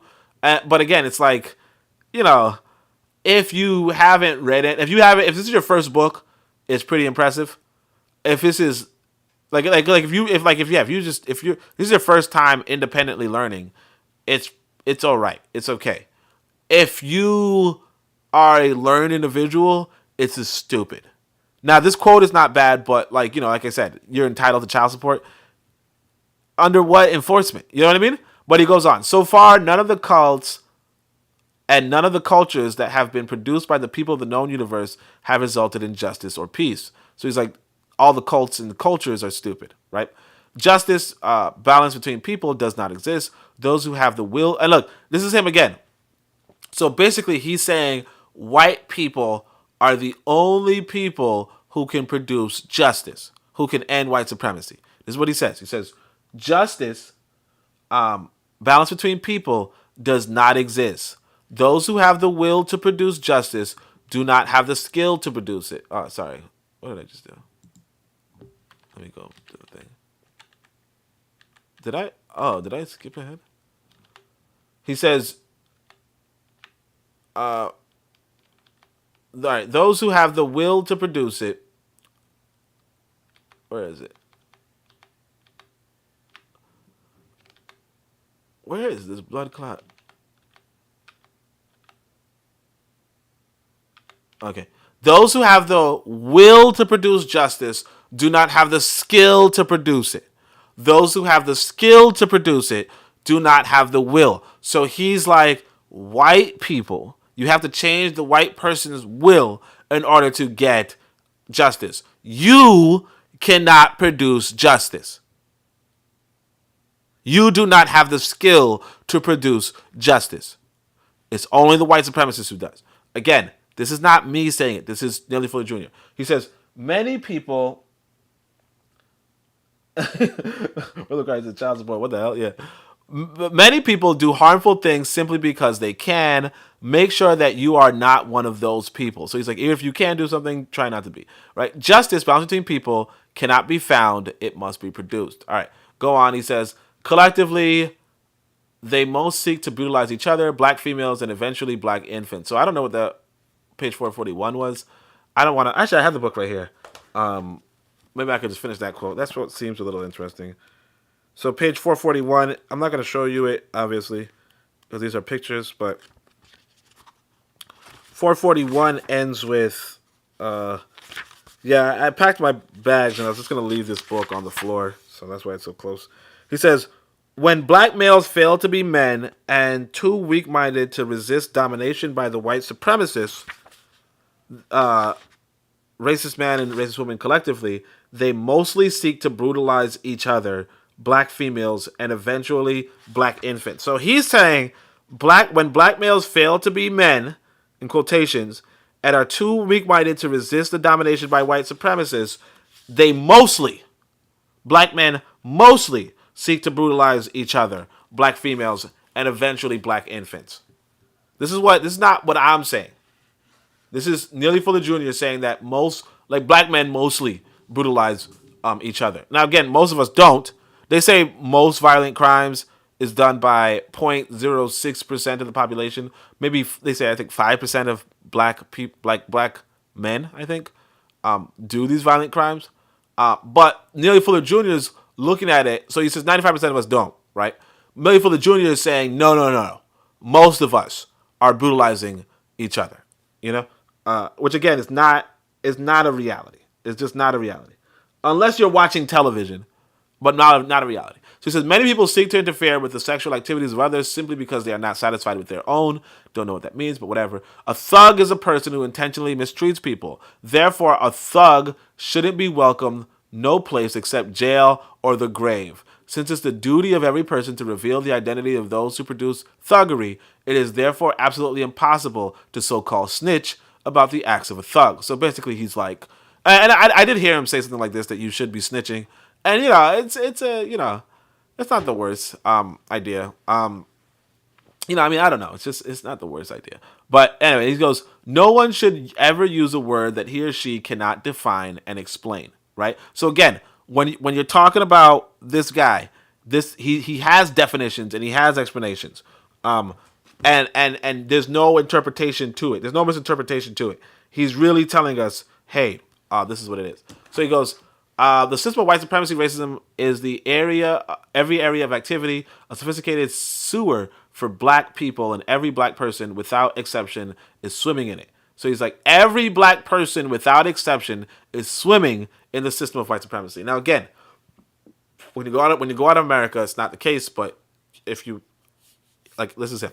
All right, so much of what, and by the way, I skipped 12 pages, right? 14 pages. Like other pages were full of bullshit too, but it's not like I think I had these like particularly for the whatever was interesting enough to actually show on a podcast, because a whole book is just stupid. It's like 400 fucking pages, right? Because much of what the white supremacist racist man and racist woman say and do contradicts of much of what they say and do. It is correct to reveal those contradictions and use them to promote the production of justice, balance between people. Don't fight necessary battles. Don't oppose non-existent opposition. All people, both white or non-black, are directly or indirectly to be blamed for the mistreatment of non-white people of the known universe. Nevertheless, it is the white supremacists, racist man and racist woman who are most to blame. Well, which again, I think, that guy earlier who was trying to blame black women, he should have heard this. That, really you should blame the white supremacists, but whatever. Or whatever, you get what I'm saying, the racist man, racist woman. But like obviously I don't really place blame on them as much as I recognize that they run a system that benefits them, and we should run a system that benefits us. You know what I mean? And we shouldn't be blah blah blah. Oh yeah, the reason why I put this was for that Gene's quote right there. But anyway, let's keep going. Since the show off is deliberately attract attention to yourself more than to attract attention to your constructive deeds. So again, he's kind of focused on constructive deeds, which is good, but whatever. Race phobia is, but of course he doesn't do anything constructive. He just fucking watches TV. But anyway, race phobia is the fear of racism and white supremacy. Fear of white supremacy is not a crime. Okay. Whatever. All right. So the so-called gene, and look at this. This is him talking basically directly to Francis Cress Welsing. He says the so-called genes of most black people have proven to be powerful enough to turn white people black. Now again, it's not true, but it is what it is. He says the so-called genes of a few white people have proven to be powerful enough to dominate the power behavior of all black people. Question: whose so-called genes are the most powerful? So this guy goes out of his way to attack, to basically argue against his protege. So this one person who's singing his praise, right? Francis Cress Welsing. One person puts his stupid book on a map, and what does he do in return? He says, your gene supremacy theory is stupid. My gene supremacy theory is that white people are superior to us. White people have better genes than us. White people's genes are more powerful. That's what he said. He's a fucking piece of shit. By the way, he goes on. Any cause that a person is willing to deliberately kill for is a cause that he or she should be willing to deliberately die for. Okay? According to the compensatory counter-racist logic, people who are worth less in the system of white supremacy would be worth more in the system of justice. So basically, he's like, you're worthless and all that kind of stuff. So again, this is another page. He says, I guess I'm going to start from the middle because I kind of cut off from the beginning. He says, as long as white supremacy exists, it is false and incorrect to say that any non-white person is upper class or middle class. How can they be? If they are upper class or middle class, upper or middle of what? As compared to what? As compared to who? Certainly not white people, and definitely not white supremacists. In matters of class, non-white people compare each other, which under white supremacy is not only meaningless, pitiful, an admission of weakness and their subservience to white supremacy, but also an acknowledgement of their fear to openly admit it. Even though all non-white people are functionally lower class, meaning they are all lower in comparison to the white supremacists, right, of the known universe, it is better not to say that they are lower class. To do so would be to promote questions regarding the confusing terms upper class or middle class. Therefore, in referring to the class status of all non-white people, it is better to say that they are the powerless class. As long as white supremacy exists, it is incorrect for any non-white person to pretend that he or she is of any class of persons other than the powerless class. So again, you got to look into what he's saying. He's saying this. There's no such thing as an upper class black person. There's no such thing as a middle class black person. There's no such thing as even a lower class black person. all black people are powerless class. You know, some of this stuff reminds me of Forecast calling us all slaves. What do you agree with, Brother Bakari?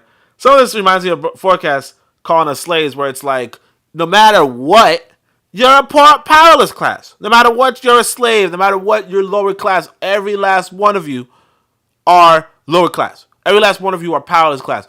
Every last one of you are slaves. But again, like I said, when you get out of America, there's definitely black people in the powerful class. There's definitely black people in the upper class. Definitely black people in the middle class. Now, I get if you say, hey, you know what? I don't know any upper class black people in America. I could see that. I don't know why you would say that, but I could see where you're getting at in some respects. Kind of. Right? You know what I'm saying? Like, I wouldn't put, this banking executive, black person below my white neighbor. I wouldn't do that. But I understand why you might. But when you get out of America, it's not the same thing. And that's the thing that we have to understand. When you get out of America, all of the intricacies of your citizenship do not apply. This is why, when that woman calls the other woman, says you're not black because you're Afro-Latino. Like, look, you're not African American. Yes. You're not black. No. Like, once you go into the international stage, you can't use the same national logic. Okay? You can't use the same national logic. You're dealing with a totally different nation. You're dealing with a totally different culture. You're dealing with a totally different system.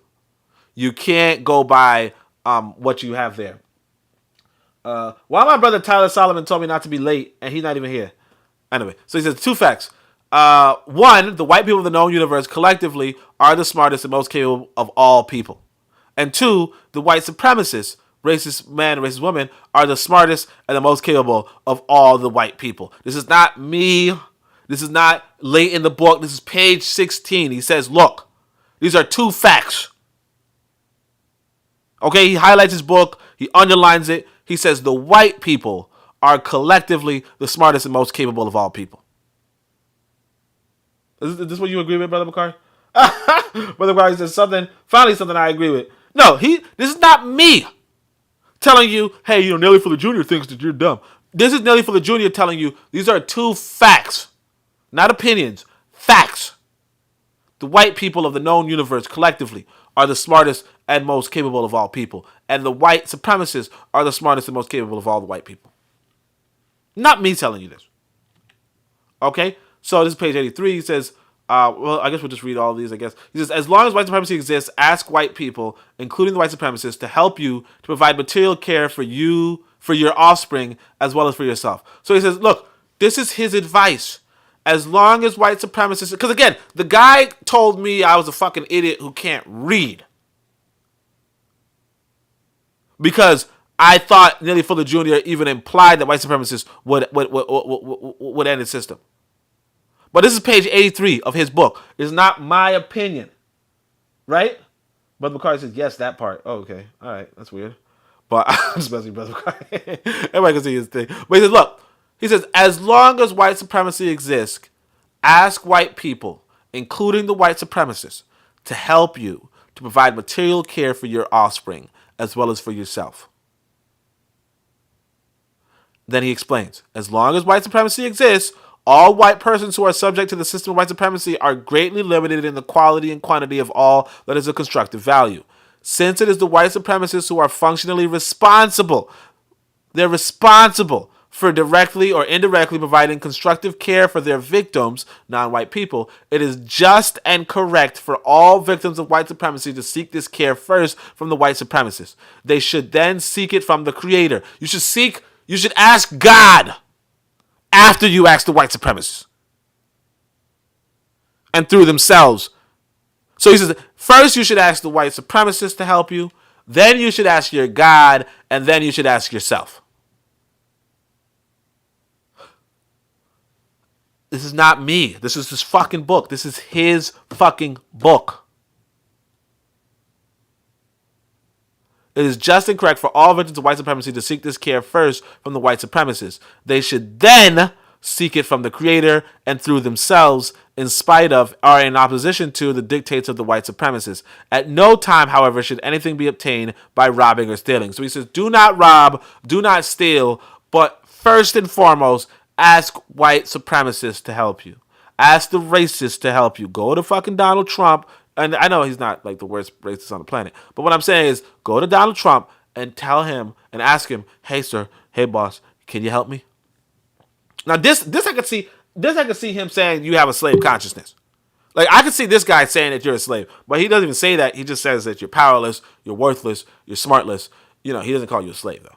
But it is what it is. He says, do not under any circumstances engage in sexual. And I kind of like, so he doesn't like miscegenation. And he doesn't like homosexuality either. But he doesn't like miscegenation. So I got to give him some props that he doesn't really he doesn't tell you to sleep with white folk. But it is what it is. He says, do not under any circumstance engage in sexual intercourse and or sexual play for purpose of gaining financial, monetary, and or material support either for self or for others, including offspring. So he's like, basically don't do prostitution, which is not a bad thing to say. Because as long as white supremacy exists, there are two and only two correct reasons for sexual intercourse and or sexual play between people. They are, one, to help to provide comfort for, incentive to, and promote constructive communication between those victims of racism, non-white people, who repeatedly strive to speak and or act to resist or eliminate racism, and two, the protection of offspring. So he's like, you should have sex either to have kids, which is good, procreation, or you should have sex to convince people to speak against racism. Speak or eliminate racism in some way. I don't know. Okay. I mean, I think he's just looking to get some booty, but it is what it is. I can't hold it against nobody who's looking for some booty. You know what I'm saying? I might put in my book, matter of fact, the reason why you should have sex is if you think, if you like the books that you read in, right? Tell him about it. All right. Bill McCarthy says, I agree when he said that we should be doing something constructive. Harold Blackwell is here. Harold Blackwell says peace. Peace to Harold Blackwell. Brother McCarthy says, I agree when he said we attack each other. And I agree when he said we attack each other. I don't think we mostly attack each other. I think some of us attack each other. I don't think it's most of what we do. But yeah, I mean, the constructive thing is good. But again, I don't see him building anything. So it's easy to tell people to be constructive. Like, it's easy for me to tell, go to the basketball court and tell brothers, hey, man, why are you guys always playing basketball every day? Why don't you, why don't y'all build a factory? You know what I'm saying? But, that's easier said than done. It's very, very, very hard to build a factory. First off, in America, it would cost millions of dollars. You know what I'm saying? It would cost a lot of capital. And, brothers playing basketball ain't the worst thing on the planet. You know what I mean? Like, you're just playing basketball. I'm not going to hate on you for playing basketball. You know what I'm saying? Or, even if it's why are you black men watching sports? I don't give a shit, really. I don't really give a shit. I mean, I do want us to do constructive shit. But if you're watching sports, I get it. I can't expect you to build a factory. Honestly. Now granted, it's probably cheaper in Africa. Labor is much cheaper. I showed off my house, and a brother said that it looked like it was worth, let's say if it were built in Atlanta, or built in the South, it might be, I think he said 6 times the cost I paid. You know what I mean? But yeah, it's still expensive, but still, just imagine what it would cost you play for a good house in the South and then do 1/6. It's still a damn high amount, but it is what it is. But anyway, so he says, it is correct to ask, but do not expect any white person who is a racist or any non-white person who is a victim of racism to do what needs to be done to help any offspring that you produce. So he says, it's correct to ask a white person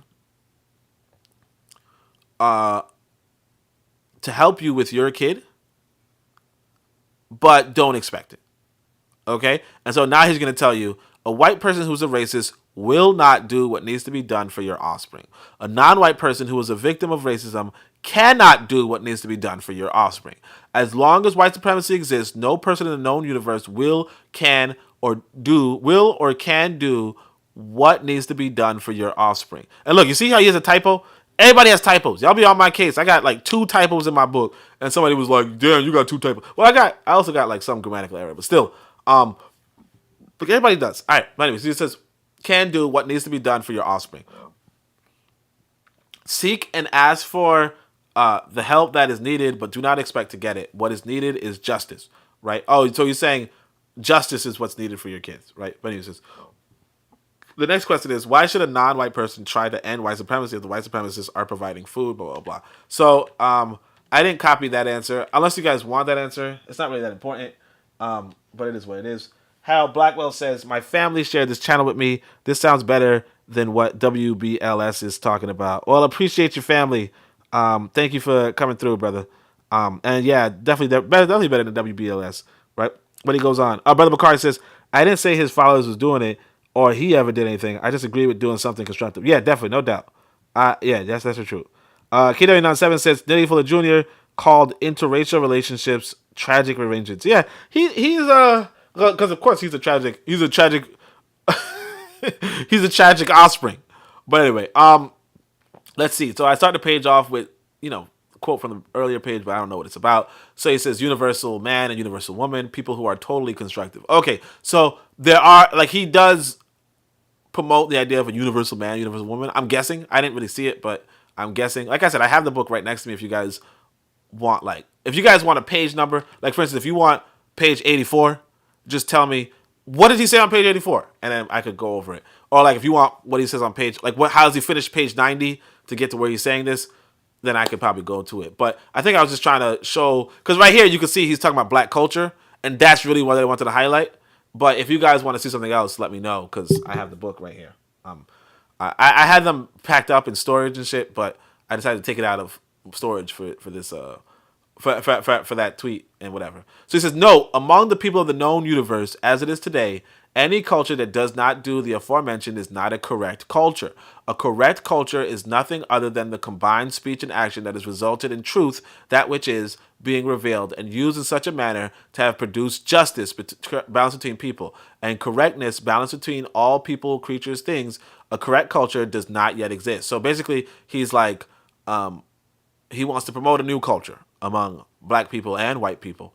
But what about black culture as it is today, right? Because a lot of people will tell you, oh, black people have the best culture, right? So this is Neely Fuller Jr.'s opinion about black culture and white culture. So he says, so the question is, what is the correct thing to say when somebody talks about preserving so-called black culture or so-called white culture? So the answer is, say any so-called culture that has not replaced white supremacy with justice is not worth preserving. Okay?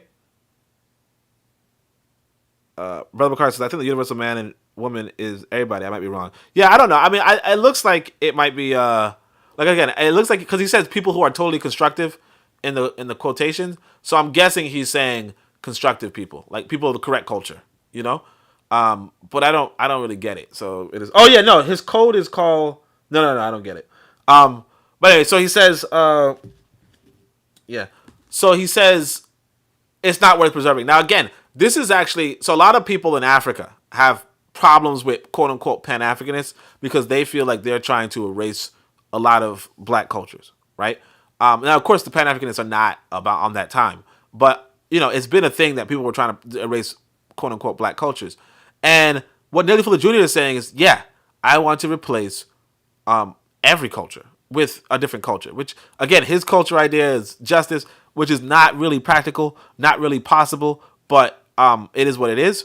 Either way, that's what he says. He says, your culture is not worth preserving, and he's going to go into it. So he goes, notes, a culture is nothing other than the combination of whatever it is that people think, say, and do in all of their interactions with each other, with all creatures, and with all things, in all areas of activity. The most powerful, and again, like I said, you go to Mbeya, you see the people there are called what are they called? This is the people you're trying to look for when you go to Mbeya. Oh, what's the name of the people? Oh, I can't remember the name, but damn it, what is the name of their people? But basically, there's a culture in Mbeya, like an ethnicity in Mbeya. I wish I remember their name. But I can't remember it. But there's a culture inside of Mbeya where, like they have their own unique culture, and that's all you need to know. But what Neely Fuller Jr. does is that he's talking about culture in a generally, it's kind of a wrong way, but still, it's applicable. It's okay, right? And then he goes on, the most powerful, most sophisticated, and most accomplished culture in the known universe is white supremacy. Like, this is a man who cannot, like, white folk live rent free in this man's head. Because if I'm talking about cultures, I'm going to start talking about the different cultures around the world, right? I might talk about the newer people. I might talk about the, let's say the Lunda, whatever, I'll say that, right? I might talk about I'll just go to what's my book, about Salta. I might talk about the Kemechu, you know? This guy is like, look, when we talk about culture, I'm not even going to mention any other cultures except for white supremacy. So then the next question goes, during the existence of white supremacy, what is the best and correct way to describe so-called black culture? This is not what I'm going to say. This is Neely Fuller Jr. asking a question of himself and giving an answer to himself.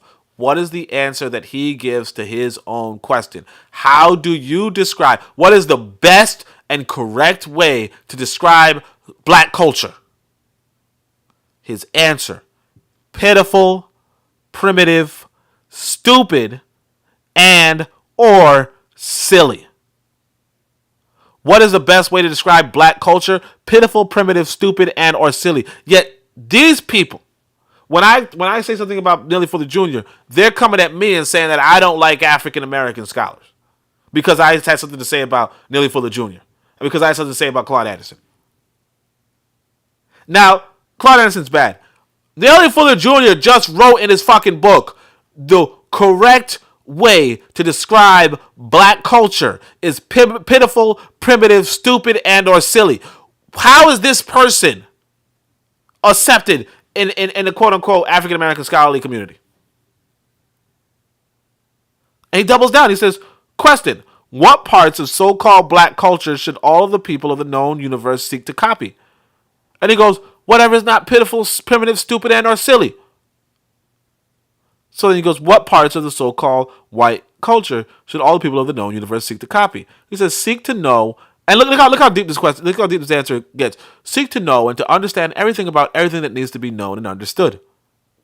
During the existence of white supremacy, racism, the most important thing for a non-white person is to study the system of white supremacy, what it is and how it works. This study, and he goes on. But that's the thing.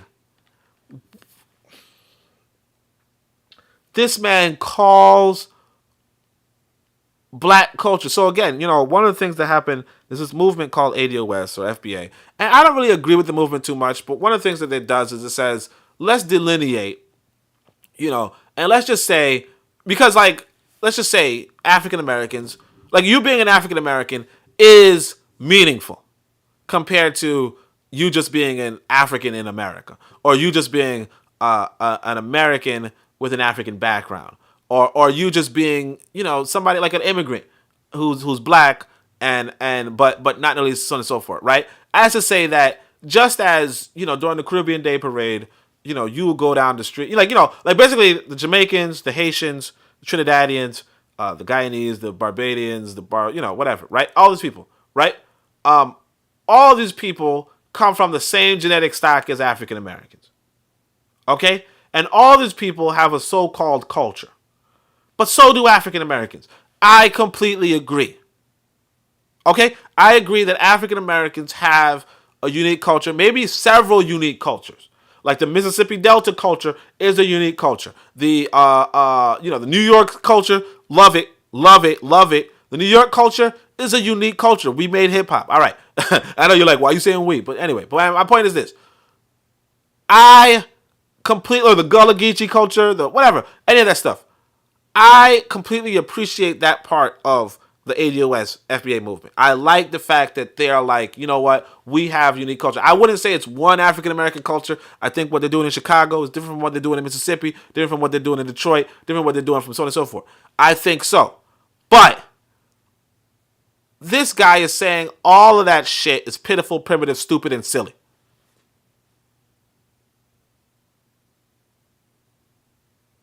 It's worse. It's worse than the worst claims that people make about, the worst claims that African Americans may make about, Caribbeans is that Caribbeans say, oh, you black Americans don't have culture or some shit like that, right?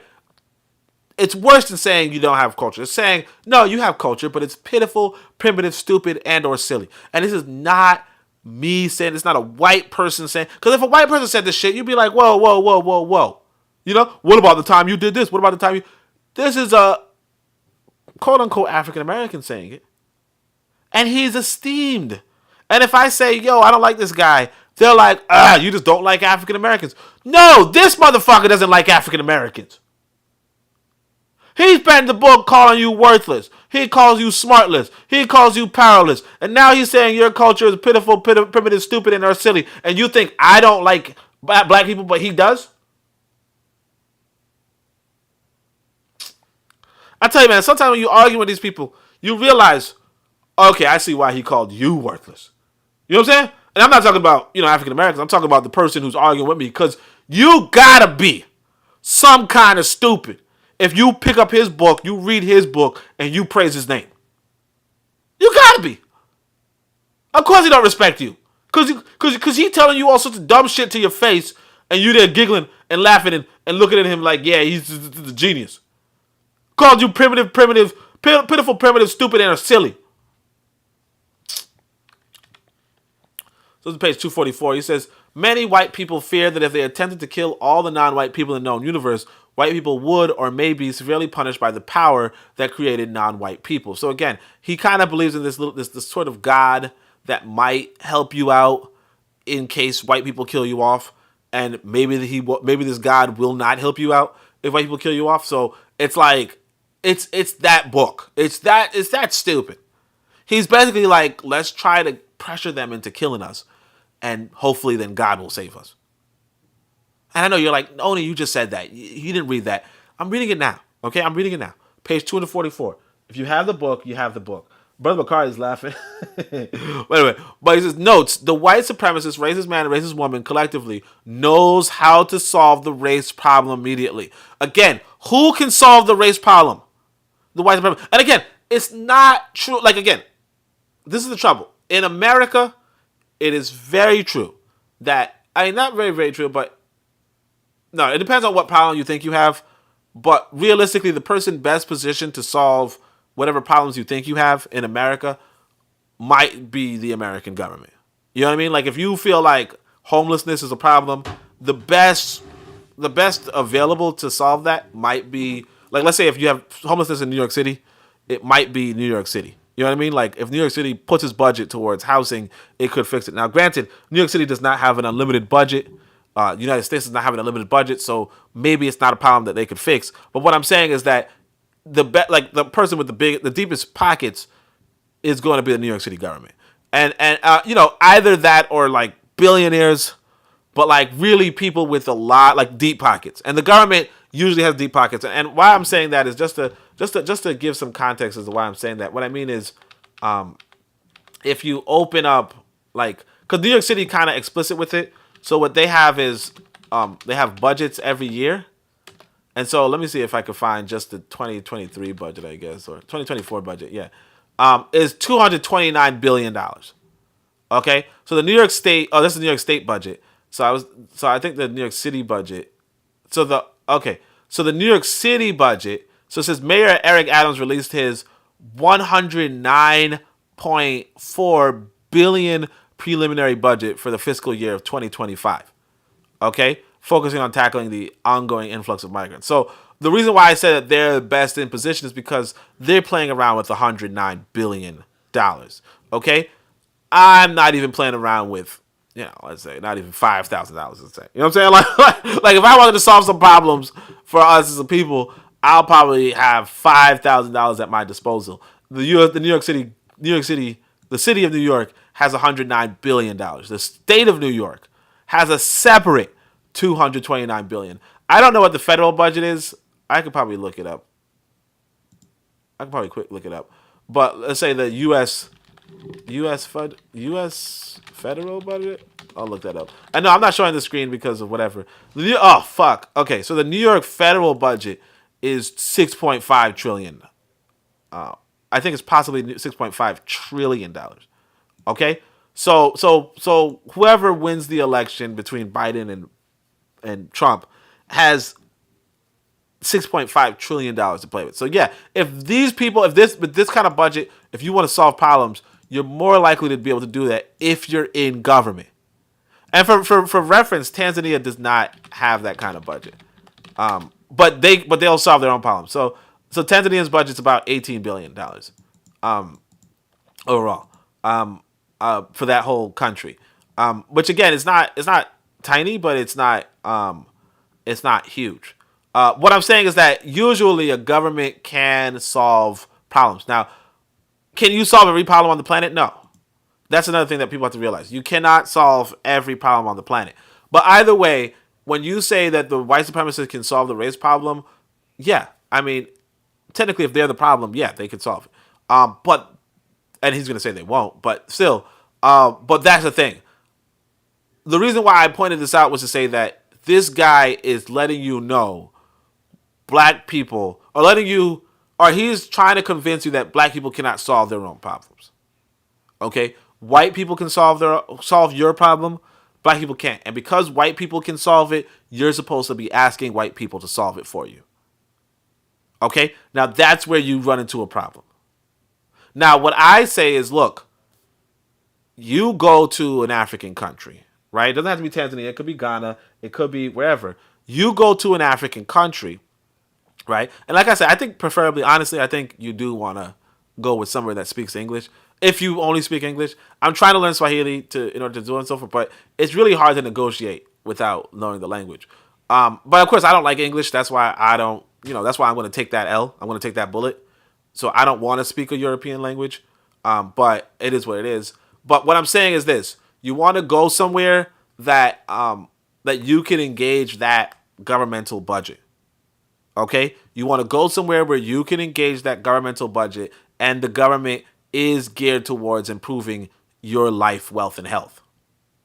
Okay? Or improving the life, wealth, and health of your people, of black people. America's not on that time, and that's why you just got to leave America. You get what I'm saying?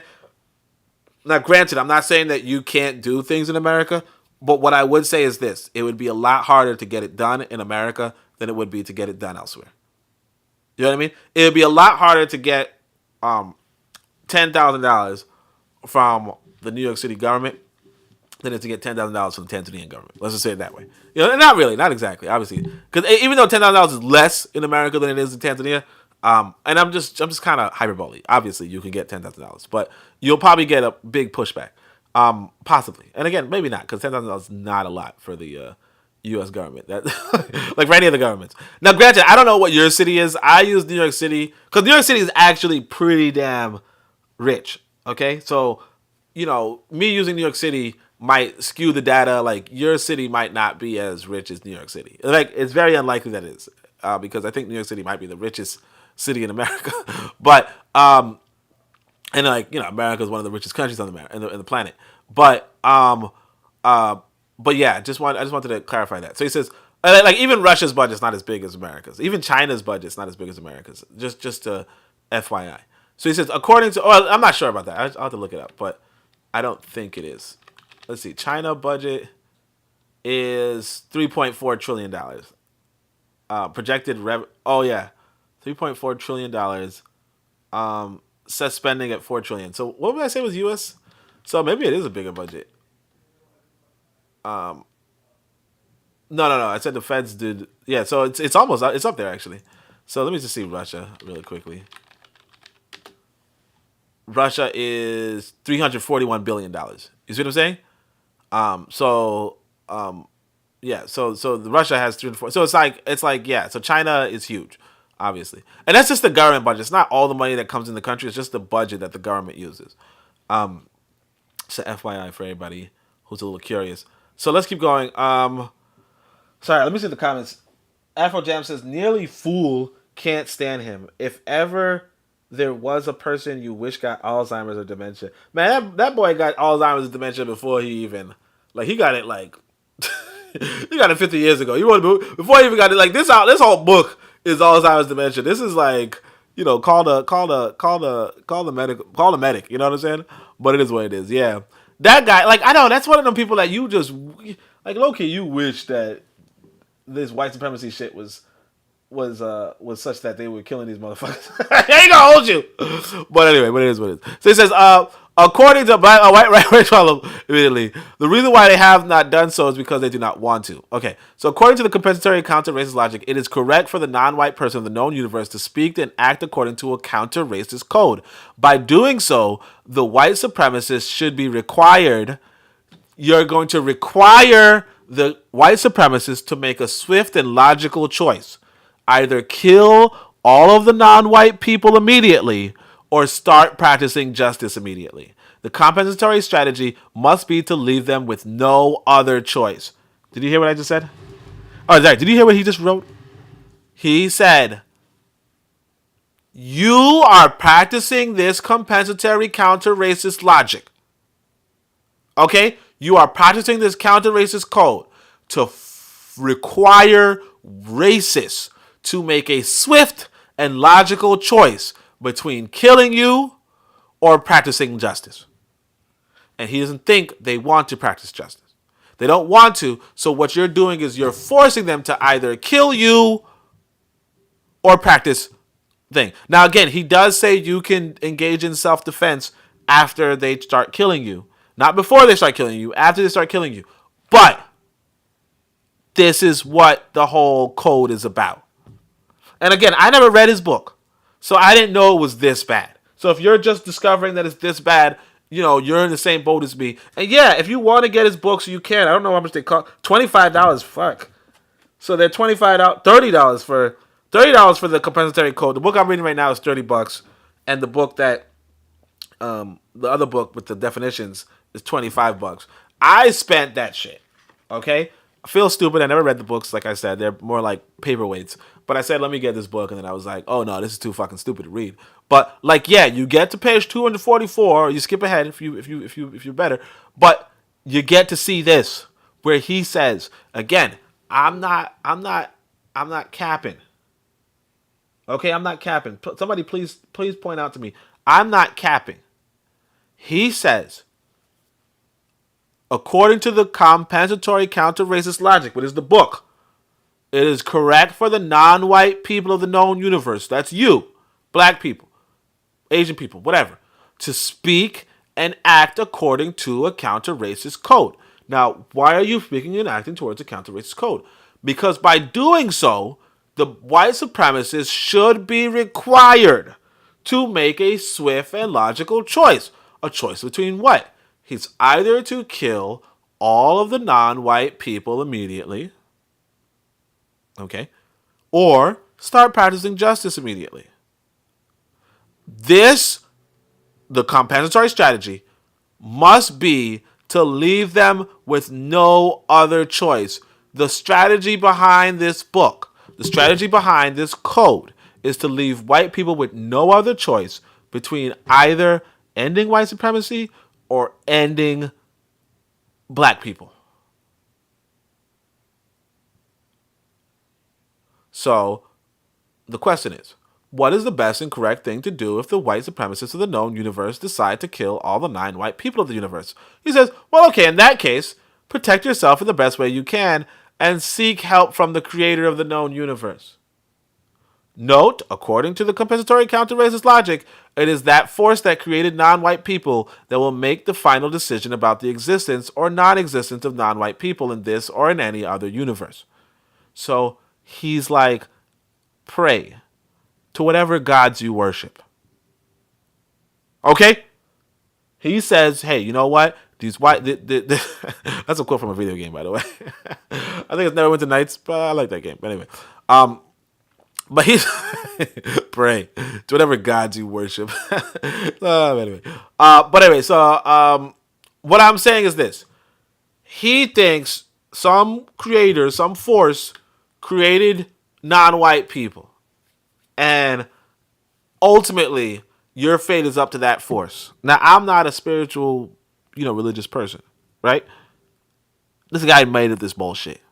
But we're going to go on. We don't want to talk about people's spirituality. So he goes, question, during the existence of white supremacy, what is the most direct way to stop non-white people from unjustly killing or maiming each other and or from seriously mistreating each other? He says either one, direct action by the creator of the universe, all power, call it Allah, God, the greatest, the master of masters, whatever, or two, the establishment of the quality relationship between the white people and the non-white people of the known universe. So let me see this. Let me get this straight. He says, what is the most direct way to stop us, non-white people, from killing each other and mistreating each other?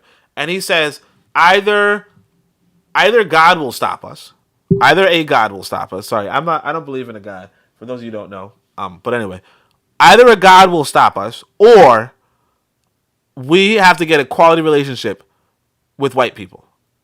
Or maybe he's even saying with black people. I don't know. But it looks like he's saying the establishment of quality relationship between the white people and the non-white people of the... Yeah, so he's saying get a quality relationship with white people. If you want to stop black people from hurting each other, black people need to get a quality relationship with white people. And again, black people are not hurting each other in Africa. Yeah, I can tell you that. When you go to Ghana, when you go to Tanzania, you're going to see a very, very peaceful people. Now, look, when you go to Nigeria, you might not. If you go to northern Nigeria, you might not, okay? But when you go to Ghana, I'm telling you, man, people, you don't even have road rage. Some guy actually almost sideswiped another guy's car, and he just got out of the car and he kind of complained. He just drove off. But that was like the most hostility I've seen in that country. Like the most, like Ghana is so freaking peaceful. Tanzania is so freaking peaceful. It's not even funny. Now, I could maybe be wrong about Tanzania because, again, I don't understand the language. I never seen any aggression. I did see some dudes play fighting, kind of. Or like some dude like chasing down the dude and you're thinking about the fight, but then they're just kind of like play punching each other. But I don't really understand the language, so I don't know. Like if like you could kind of tell from tone whether somebody's aggressive or not. You don't really see it. Like you don't see it as much. I'll tell you this. I don't usually go out too much here when I'm in America. One time though, I went on a date with this woman at this restaurant far away. Brother McCarty's gonna be mad at me because this woman invited me to. She said, "Oh, I want to try some Chinese food," and she brought me to some Chinese restaurant. Well, I paid for it, so whatever. But yeah, so I did. So we did do that. Fucking go look for a Chinese restaurant. But after we came friends with a Chinese restaurant, I was like, "Hey, maybe we can walk to the next bus stop or some shit." And as we're walking in Brooklyn, New York, in this area that I'm not really familiar with, I think it was like 3 times I could have fucking died. Like one person arguing with themselves on the sidewalk, another person like really mad at some woman getting ready to slap her or hit her or some shit. Another person that kind, and it was like in the course of like 10 minutes. Now, granted, I'm not usually out like that. You know, I'm kind of a homebody. But what I'm saying is that yeah, they're like it's a totally different. It's a different world. So this idea of black people hurting each other and maiming each other and killing each other, it's not a thing outside of America. I mean, not that it's not a thing. Obviously, it is. But like in Ghana and Tanzania, again, Nigeria, yes. Congo, absolutely. You know, Rwanda, no. Okay, like you might say, well, what about the actions of the president of Rwanda? Yeah, maybe the president of Rwanda has some sort of enemies, sure, but like on a general level, on the population level, no, you're not gonna find what you find in America. Where like in America, like legit, not the area that I'm in right now, but like in certain areas, you could, like you could face a lot of hostility. Yeah, you could absolutely. So he says, question, what is the best and correct thing to say in regards to the unjust killing of non-white people by non-white people and the killing of non-white people by white people because of the system of white supremacy racism? So that's page 244. And so this is the back of the book. And this is just to highlight some of the, like, this is his own book.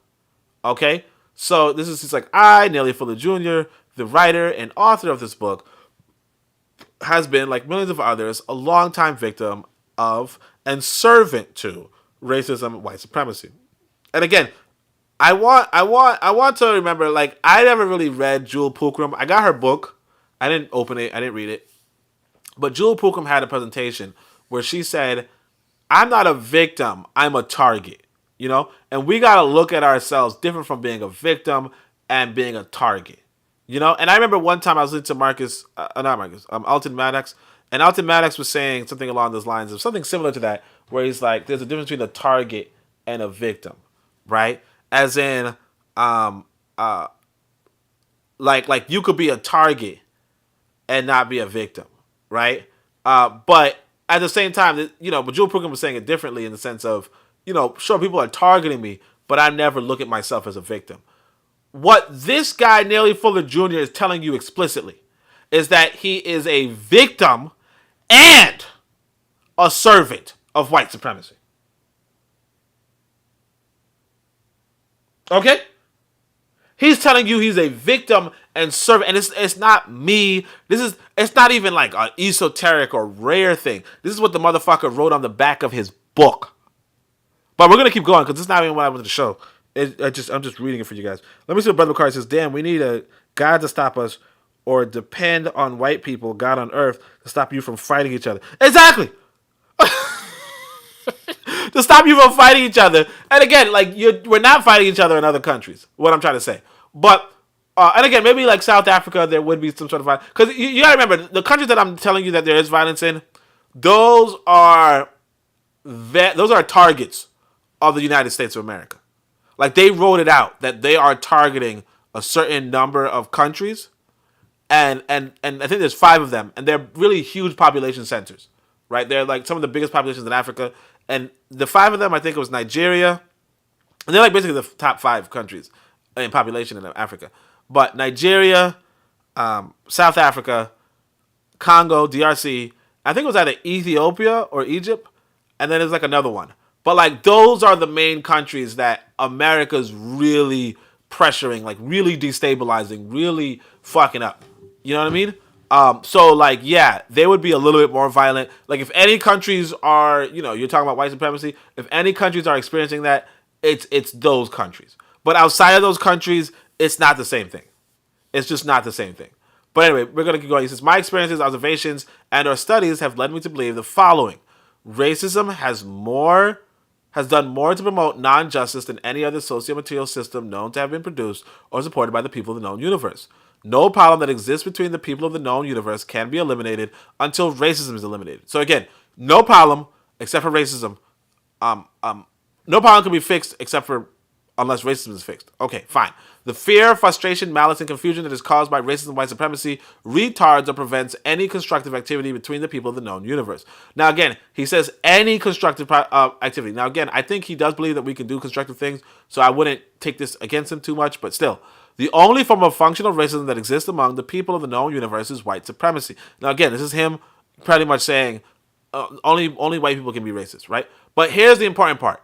The people who have the ability to eliminate racism, which is the goal, okay, to fix any problem, the goal is to eliminate racism, do not have the will to do so, and the people who have the will to do so do not have the ability. He's talking about white people. He's telling you only white people can end racism. QED, has to be demonstrated. So he goes, regardless of all that has been said or done, the quality of the relationship between white people and non-white people is and has been a total disaster. He wants us to have a better relationship. Justice is better than racism. As long as racism exists, anything said or done by people that is not intended to help eliminate racism and help to promote justice is a waste of time and energy. And then he goes, each and every victim of racism should minimize the time and effort spent doing anything other than thinking, speaking, and acting in a manner that helps to eliminate racism or supremacy and helps to establish justice, balance between people. Each and every person should seek to do this every day in every area of activity, including economics, education, entertainment, labor, law, politics, religion, sex, war, and counter war. So this was his book. I'm going to put the link in the chat, but this was his book, okay? This was his book. We're going to switch screens a little bit. I see it's just a black screen. We're going to the logo, and then we're gonna open the chat. If anybody wants to join the chat, I know Brother Bakari said that he wanted to. So if anybody wants to join the chat, let me know what you think about this presentation that was just done. I don't know if you guys caught my song earlier. Let me know if you like my song from earlier. But other than that. we're gonna just put this chat. We're gonna put this in the chat, and we're gonna engage the conversation. We're gonna start the conversation. So anybody is free to join. Okay, anybody's free to join. I see I got 3 likes. Hit me up with some more likes if you can. I appreciate it. I appreciate everybody for coming through, by the way. So let me just go through the list. We have Bitter Medicine Podcast, who's here, our matron, Brother Bakari, Forecast, and of course, let's see. Oh wait, sorry, I'm in top chat. So let me see. Of course, we have Brother Bakari, we have KW7, and we have Harold Blackwell, and Afro Jam. So appreciate y'all for coming through. Let me know if you guys want to come up, if you're on your way. In the meantime, I guess I'm gonna play my new solo. Oh, by the way, there's no white folk allowed. So here's the solo. Hit the road, cracker, and don't you come back no more, no more, no more, no more. Hit the road, cracker, and don't you come back no more. What you say? Hit the road, cracker, and don't you come back no more, no more, no more, no more. Hit the road, cracker, and don't you come back no more. Oh, Oni, yo, Oni, don't you treat me this way. I'll be back on my feet someday. I don't care if you do, cause it's understood. You ain't got no wisdom, you're just a no good. Well, I guess if you say so, I have to pack my things and go. That's right, hit the road, hit the road, hit the road. Cracker, hit that road, hit the road, Forecast saying good live. hit the road. Cracker. All right. Anyways, anybody coming up or is that the live? So I appreciate everybody for oh wait, Brother Bakari's here. Let me click. Brother Bakari, you heard my song "Hit the Road, Cracker"?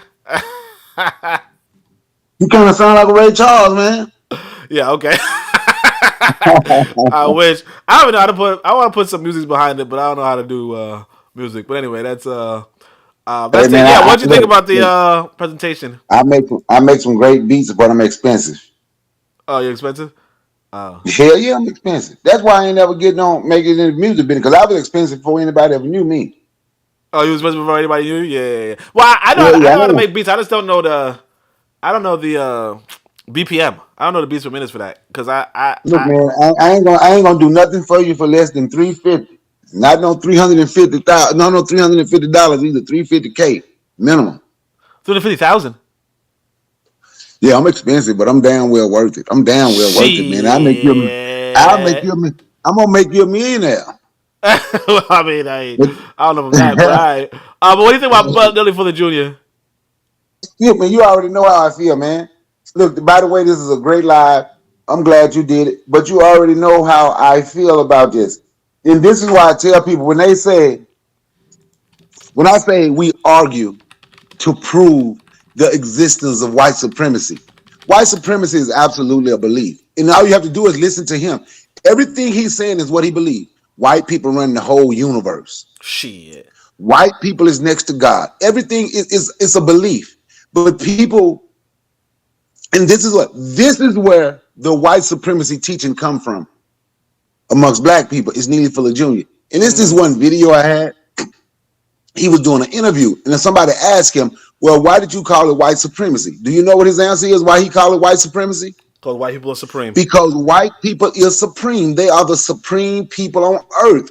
That's why I said, man, be careful of what y'all say. Be careful in fighting to believe, because it's a belief. Even if you look, see, we like to go to the dictionary for certain things. So I say, go to the dictionary for white supremacy. It's a belief. White people believe that they are supreme people on earth and they should be in control of the whole earth, especially black people. So if that's the belief, why do we repeat it like we believe it? You hear the guy that started FBA, and I don't know how no people can still follow most of these social media people. This is why I turned it off. In that interview, when he was in a debate, I think the white boy Jared Taylor. Yeah, you know the white supremacists. They're the smallest people on earth. Like, what kind of black man I'm sorry, that's a male. But what kind of black man is going to sit there and tell a white person, the one you claim you fighting against, that y'all the smartest people on earth? Then tell him the white supremacists had to set the Chinese up so the Chinese could have more money than them. That don't even make sense. It does not make sense. But I can tell you what makes sense. What makes sense is the inferiority complex that we harbors. Because it's not just white people. Last night when we were doing the panel, right? Now we're going to focus on white people. But last night when I came up on the panel and they was talking about Palestine, don't care what you talk about, and Trigger Happy, we all right. And he put in the chat, well, yeah, they doing this, but they still ain't got more power than the Jews. You know, he put up the Israeli flag. Like, damn, dude, well, we talking about them. What do white people have to do with this? And that's why, my opinion, anybody can come prop up in our community and get filthy rich off you because you only focus on one group of people because you're so afraid of them. Like, I've even heard people say, well, you know, white people told them to come put their businesses in our community. So what? It's because white people said that you got to do it. Who cares? Like, we have to get out of this inferiority. We have to stop feeling inferior. And I'm going to always say, I don't believe in white supremacy. And I don't care. They can keep talking about, yeah, but look at the system. I understand the system. They won the war. So they created something that benefits them. So does that mean they're supreme? We can create a system in our neighborhood. Go to Chinatown. Only you live in New York. Who runs and controls and created the system in Chinatown? Chinese people. Everybody. But we don't want to say, you know what? We're going to create our system where we live in our community. That's where our stronghold is. That's where our power should be. Instead of trying to do that, we want to keep complaining about, look how bad white people do us. Ooh, look how supreme they are. Oh, Lord, them white people. Might as well do the Uncle Ruckus. Color folk talking about save me. With nothing wrong with slavery. They owe you child support. You can't get better unless you do. I've heard so many black people where we didn't free ourselves from slavery. White people had to fight the war. I'm like, white people was losing the war. The black people got in and fought. We don't give ourselves credit for nothing. We only look for the negative, and we put white people up on such of a pedestal where you almost can't. Well, most black people can't reach them. Well, they can't reach them. There's two things to that, but you know what I want to say though. You know what's really embarrassing? Let me tell you this.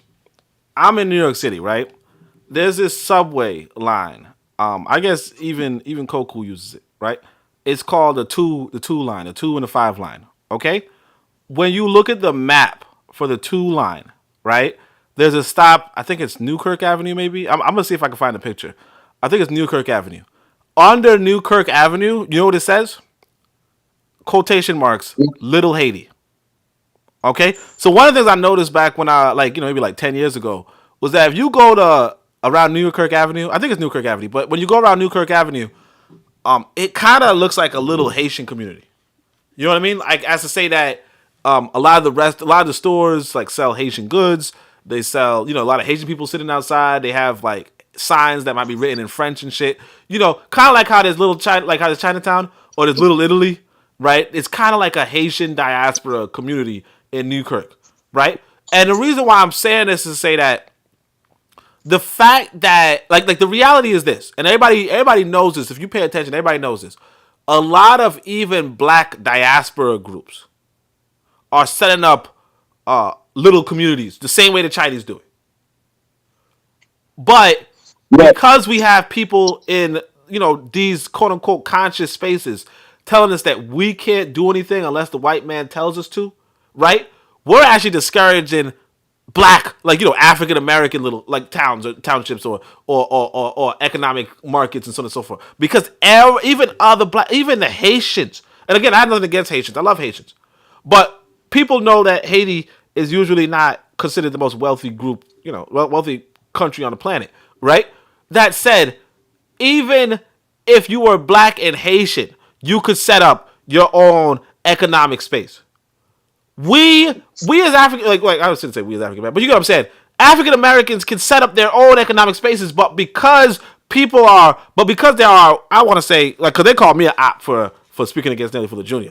But let me just use their word. Because there are ops who are telling us, or conscious ops who are telling us, oh, you can't do anything unless the white man, blah, blah, blah. Because of that, we end up not even having those sort of spaces for ourselves. And I think that black Americans definitely could do it. And I mean, obviously, I think Atlanta is an example of black Americans doing it, right? But even so, what I'm saying is that I think that we have to stop telling ourselves what we can't do. We have to stop telling ourselves what other people can do. And we got to start guiding ourselves or leading ourselves to do what needs to be done. I think I missed this comment by KW97. This is Gus T. Renegade from the Cows. Loves Neely Fuller Jr. Yeah, that's what I think I found when I first heard this guy. But yeah, but like, apparently you can actually call Neely Fuller Jr. too anytime you want, which is interesting. But Bittermaster says, what's funny, Little Haiti was pushed for by a non-Haitian Caribbean woman. I went to college with her. Okay. But yeah. But I mean, they renamed it on the sub, which is crazy, you know, because everybody kind of knew it was a Haitian area, but they renamed it on the official, you know, documentation, Little Haiti, the same way Chinatown is there. And I said, like, there's Little Italy, and I remember some dude was telling me he's not from New York, he was from another state altogether, but he was like, there's like a Ethiopian diaspora, kind of thing. Like, basically, long story short, what I'm saying is that every people can do it, and African Americans especially. And I think Atlanta's an example. I think there are tons of examples. But what I'm saying, because there was that guy, I think it might have been Atlanta too, where Mississippi, Jackson is another place, Mississippi, where he became Chokwe Lumumba's father became mayor, and then his son became mayor, right? But what I'm saying is that we can do these things, but people are gonna try to convince you that you can't. And those people are these quote unquote tragic mulattoes that if you speak against them, people call you an op, but you're clearly not. Like clearly somebody's wrong. And the reality is that if the Haitians can do it, if the Ethiopians can do it, and if we've seen countless examples of African Americans doing it, right? He said Ethiopia's bigger than the DMV. And we've seen countless examples of African Americans doing it. Then what we as black people in America, or any black people in any part of the world, should be talking about is how to engage with self-help. And that's the thing that a lot of us don't realize. And when we talk about, I don't know if my brother McCarthy wants to say something, but and when we talk about mulattoes, then right, we should like the only mulatto I think we should be talking about, if any, is this brother named, no, I shouldn't say brother, but this guy, Booker T. Washington. Okay, and I'm gonna try to put up that, but tell me what you. You can't put him. Don't put him in the mulatto. Don't put him in the mulatto class. His mama was raped. You can't just put him in the mulatto class like that.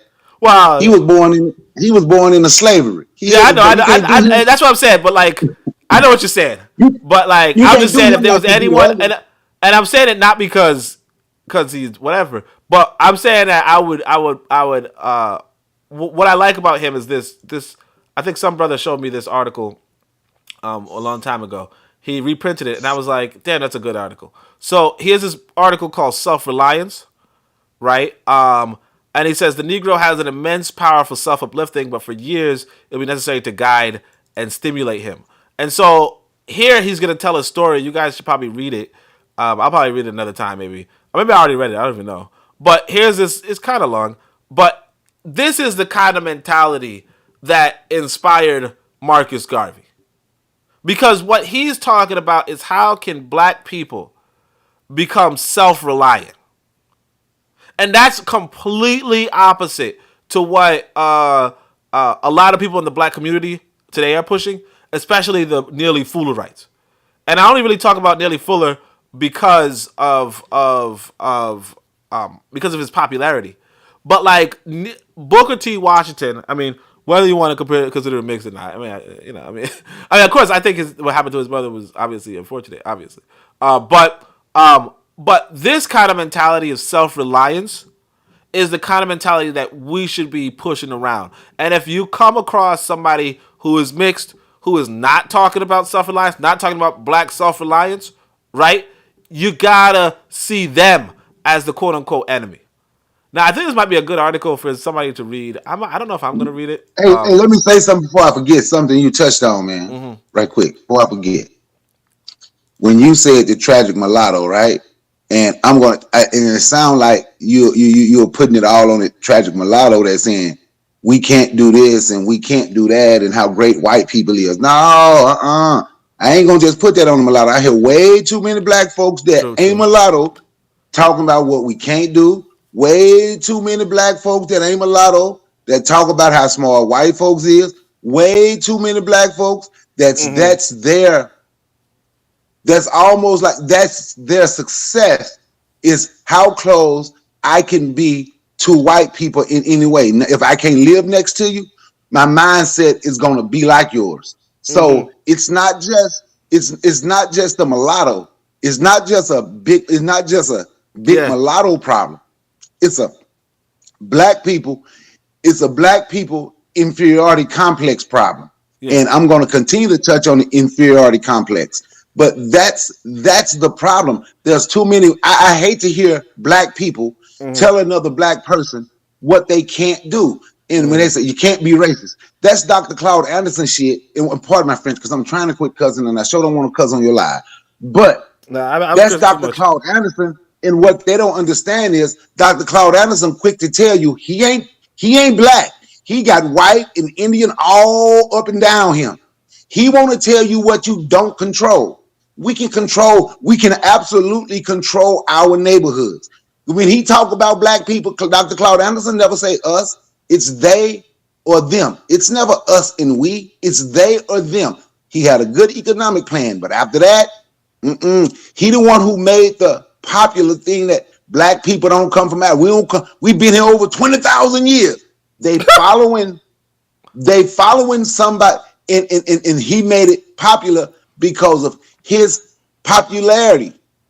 And when you go against it because he's popular, and I do have the ability to use my brain because I can. I know people like to say what we can't do, and what the guy you just reading, we really can't think because white people is so smart. But I like to use my brain. So when I sit and I listen, you can't do this. Why can't you do it? Why can't you? Instead of figuring out a way to do the things that we should be doing, controlling our community, taking over our economics, doing what we're supposed to do to make sure we are okay, to make sure our women, children, and youth is okay, we like to sit back and follow people who have told you what you can't do. And is absolutely failing us. But a lot of black people has fallen into now, and he is a mulatto. Claude Anderson, that shit. He's like I said, he got black and he got Indian and white all up and down him. But they write the books. But the ones who following those books to a T, even with the fake code, get on code. That's the thing on social media. Get on code, get on code. What's the code? You ain't got no code. You got to live by a code. But we follow anything because somebody wrote it in a book and made it make sense. And now I'm going to say this and I'm going to give it back to you. Right? Now you can go ahead and finish saying what you were saying. Then I'll come back. Go ahead. Well, let me just say, Mr. IC3 Black is here at Reparations Nation. Appreciate you, brother. By the way, this guy's a legend. I always talk about it, but he's a legend. When I was younger, I used to go to the pizza store, I guess, to play video games, fighting games. They had Tekken. So in Tekken, there's this game called Capoeira. Like there's this character. I can't remember his name, but I think maybe I do it. But he used to do Capoeira, and it was like the first time I saw like a black character in a video game. You know what I mean? And he's like, kick butt, Capoeira. They're doing a black art, African martial arts style. So Mr. I33 Black says he was down in, I think it was Konami or something, and they were looking for characters and so on and so forth, and he was the one who proposed that character and that martial art. So that's pretty cool. Because he's an old head, and he did that. So appreciation for that. But what I'm saying is that he says put the mulattoes in the mulatto class and the black people in the black class. That is the way to work effectively together, right? He says Namco Tekken, yeah. So he was in Namco, so that's pretty cool. Right, so that's pretty cool because it's like it's the small things that we do as a people that adds up collectively toward our experience, and a lot of things that like we don't know how that's going to impact us. as we get older. Because sometimes you do get curious. Like a lot of black people got curious from Capoeira, from that. Now, obviously, there's a lot more black people, have Capoeira in their culture, but it's just nice to see it on a bigger stage, and all that kind of stuff. So it is what it is. What were we talking about? Yeah. No, you're definitely right. It's not just mulattoes. Maybe I've been listening to our matron too much, right? Now I'm joking. Blaming on the black woman right now. Just messing. No, but no, it really isn't just the mulatto. No.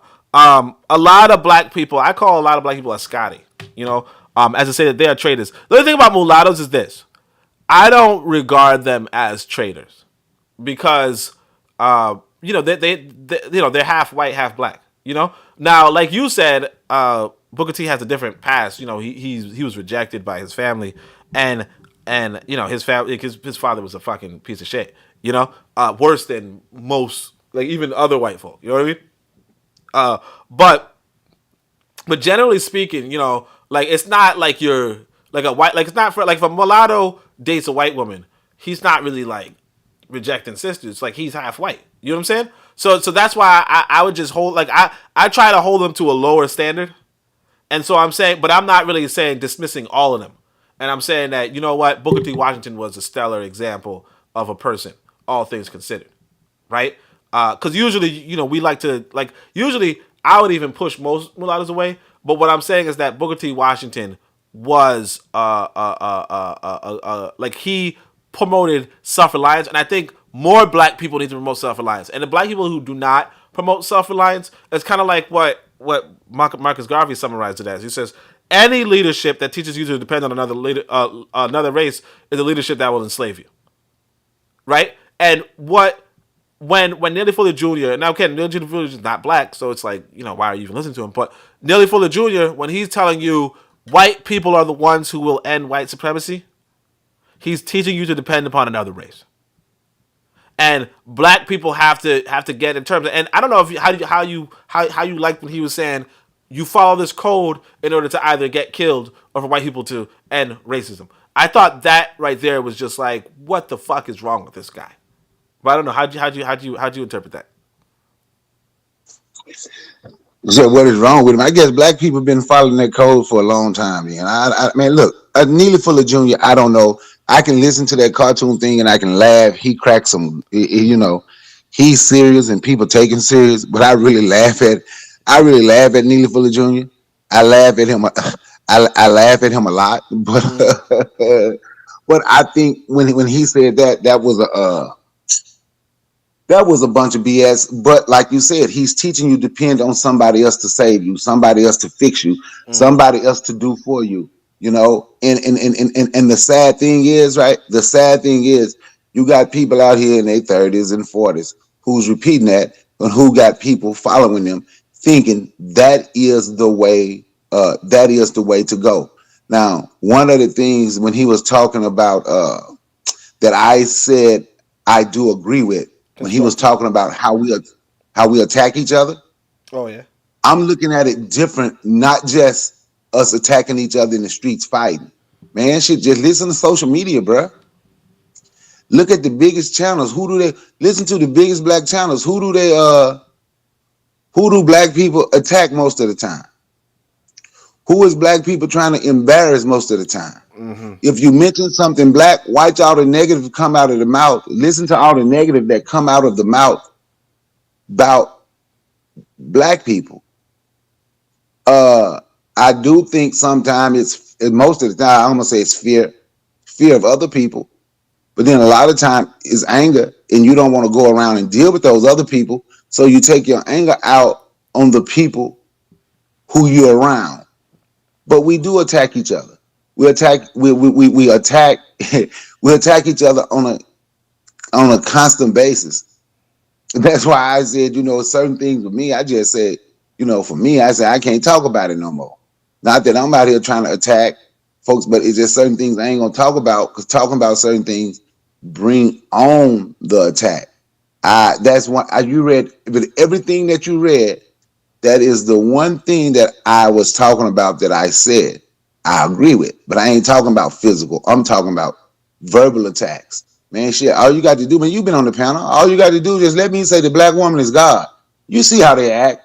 Come on, you see the reaction.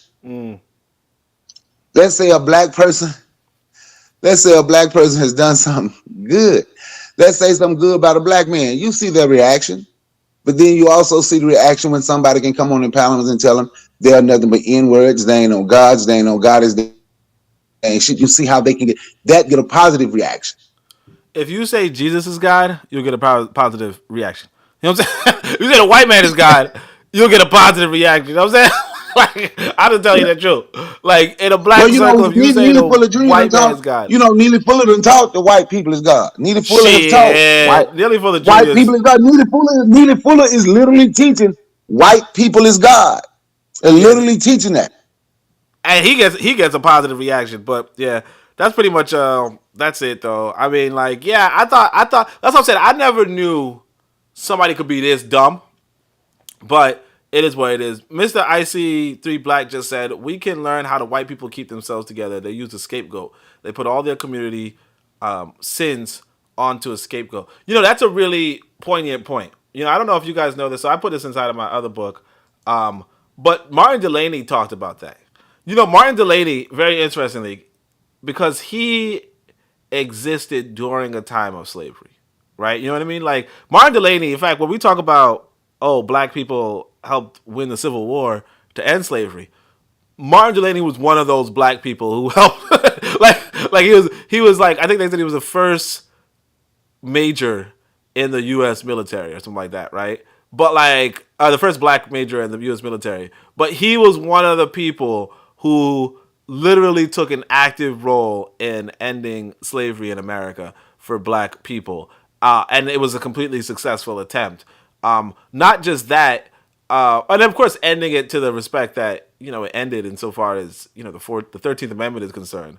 But what I'm saying is that Martin Delaney, this guy witnessed slavery. This guy went to Africa. This guy participated in different scholarly discussions, including black people saying, let's go to Canada instead of staying in America because it's too racist. He did so much in his life. He's an amazing individual. But one of the interesting things, and I put it inside of my book, I'm trying to look for the book right now, but one of the amazing things about him is that I think, if I remember the quote correctly, he did not believe that racism was the inspiration behind, or that black inferior, like white people believe that black people were inferior in any sort of way, and that he instead thinks that white people have to have a scapegoat. You know what I mean? But also, what's interesting about, so I have this quote from Martin Delaney, which was a really good quote too, where he says, what would really protect us as an African people is if, or like in America, is if we keep a large contingent of, like keep a standing army, basically. Like if we keep ourselves armed, then white people, like, we will have our rights. But as soon as we get disarmed, we will get screwed over, which was pretty interesting too. But let me see if I can find this quote really quickly. Shit. What was the thing I was trying to say? He says, until the whites... I'm trying to find this quote. Basically... Yeah, I don't know if I can find it, because... yeah. Okay, here. So I'm going to show you guys my book. This is the book that I wrote a long time ago. So I'm working on a new book, so it should be... Hold on a second. So, Brother Medicine says, that doesn't happen, I'll shoot the breeze. Brother Medicine said that doesn't happen, I'll shoot the breeze. So, what am I looking for? So, here's the book. So, this is Martin Delaney. So, I have a few articles from Martin Delaney. But yeah, so this is every European nation has a distinct oppressed European nation within. So, this is my, introduction to what he's talking about. But eventually he goes on to say, here, he says, look, that there has been in all ages, in all countries, in every quarter of the habitable globe, especially among the nations, and again, when he's saying this, because it kind of sounds like the whole universe. When he's saying this, he's writing this in like 1850. You know what I mean? like this guy is like it was a different planet. You know, it's not. He doesn't have the excuse that Neely Fuller Jr. has. So he says, look, there has been in all ages, in all countries, in every corner of the habitable globe, and I think he's really talking about white people, but anyway, especially among the nations laying the greatest claims to civilization and enlightenment, classes of people who have been deprived of equal privileges, political, spiritual, religious, and social, cannot be denied, and that this deprivation of the part of the ruling class is cruel and unjust is also equally true. This kind of sounds like Neely Fuller, but it's obviously not the same. But he says such classes have been looked upon as inferior to their oppressors and have ever been mainly the domestics and menials of society, doing the low offices and drudgery of those among whom they lived, moving about and existing by mere sufferance, having no rights nor privileges but those conceded by the common consent of their political superiors. These are historical facts that cannot be controverted, and therefore I proclaim in tones more eloquently than thunder the listful attention of every oppressed man, woman, and child under the government of the people of the United States of America. But you see, the difference between Neely Fuller Jr. and Martin Delany, who's way more scholarly and way more informed, is that Martin Delany makes it local. So he tells you, yes, countries will oppress some of their population. Okay? And they've always done that, and it's local to the countries. So he says, in past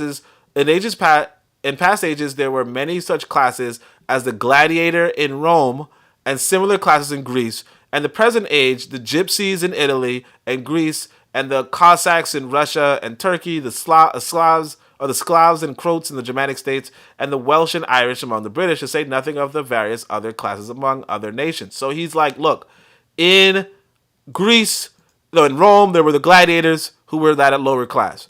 In Italy, it was the gypsies, right? And same in Greece. And then in Russia, it's the Cossacks, as well as in Turkey, the Slavs and Croats in the Germanic states, the Welsh and the Irish in the British states, right? So, but now he's going to say that, African Americans have a unique situation a little bit, right? But, no, because they look different, but that's about it. But he's like, he's telling you that, kind of like what I see, what Reparation Nation was saying, is that he's telling you that white people use scapegoats, and they've been using it since, for time immemorial. You know what I mean? So he says that there have in all ages in almost every nation existed a nation within a nation, a people who, although forming a part and parcel of the population, yet were from force of circumstance known by the peculiar position they occupied, forming in fact by the deprivation of political equality with others, no part, if any, but a restricted part of the body politic of such nations. Again, it's not about black people universally, it's just a particular nation, is also true, such that they are the Poles in Russia, the Hungarians in Australia, the Scotch, Irish, and Welsh in the United Kingdom, and such also the Jews scattered throughout not only the length and breadth of Europe, but almost the habitable globe, maintaining the national characteristics and looking forward in high hopes to seeing the day when they return to their former national position of self-government and independence. Now, of course, he's talking about Israel, where the Jew was always looking for Israel. But he was saying this in 1850. And of course, you see the disaster that happened because of that. But anyway, it says, let that be in whatever part of the habitable world it may. So they're talking about they were going to colonize anywhere. But he says, this is the lot of these various classes of people in Europe, and it is not our intention here to discuss the justice or injustice of the causes that have contributed to their degradation, but simply to set forth the undeniable facts which are all glaring as the rays of a noonday sun, thereby to impress them indelibly on the mind of every reader of this pamphlet. Now again, you see, he kind of informs, because I sometimes talk about underclass and overclass, ruling class and ruled class, and all that kind of stuff. And you see, Martin Delany, because when I say that stuff is brilliant, yeah, sure. Martin Delany was saying it 150 years ago, and we have not caught up generally to Martin Delany. Now, granted, Martin Delany was a genius of his time, so it's not really expected that you would catch up to him necessarily, but you should have. Like, we all should have caught up to Martin Delany because it's 150 years later. But either way, this guy has clear insight. But I'm going to finish this passage just to, highlight what Reparation Nation was saying. He says, it is not enough that these people are deprived of equal privileges by their rulers, but the more effectually to succeed, the equality of these classes must be denied, and their inferiority by nature as distinct races actually asserted. Right, so he's like, the ruling class will tell you that you're inferior, and so the gypsy was considered inferior, the Pole was considered inferior, so on and so forth, in Russia and Italy respectively. So this policy is necessary to appease the opposition that might be interposed in their behalf, right? So people might say, hey, why are you treating this person so bad? And you're like, oh, because he's inferior. And again, it has nothing to do with black people. So he says, whatever there is an arbitrary rule, there must be necessity on the part of the dominant classes, superiority be assumed. To assume superiority is to deny the equality of others, and to deny their equality is to premise their incapacity for self-government. For self-government, that's the goal, self-government. Even he says to Jews, we're looking for self-government and independence. This is why I tell people, go repatriate, because you have the opportunity. But anyway, it says, let this once be conceded, and there will be little or no sympathy for the oppressed, the oppressor being left to prescribe whatever terms at discretion of their government suits his own purpose. Such then is the condition of various classes in Europe, yes, nations for centuries within nations, even without the hope of redemption among those who oppress them. And however unfavorable their conditions, there is none more so than that of the African people of the United States.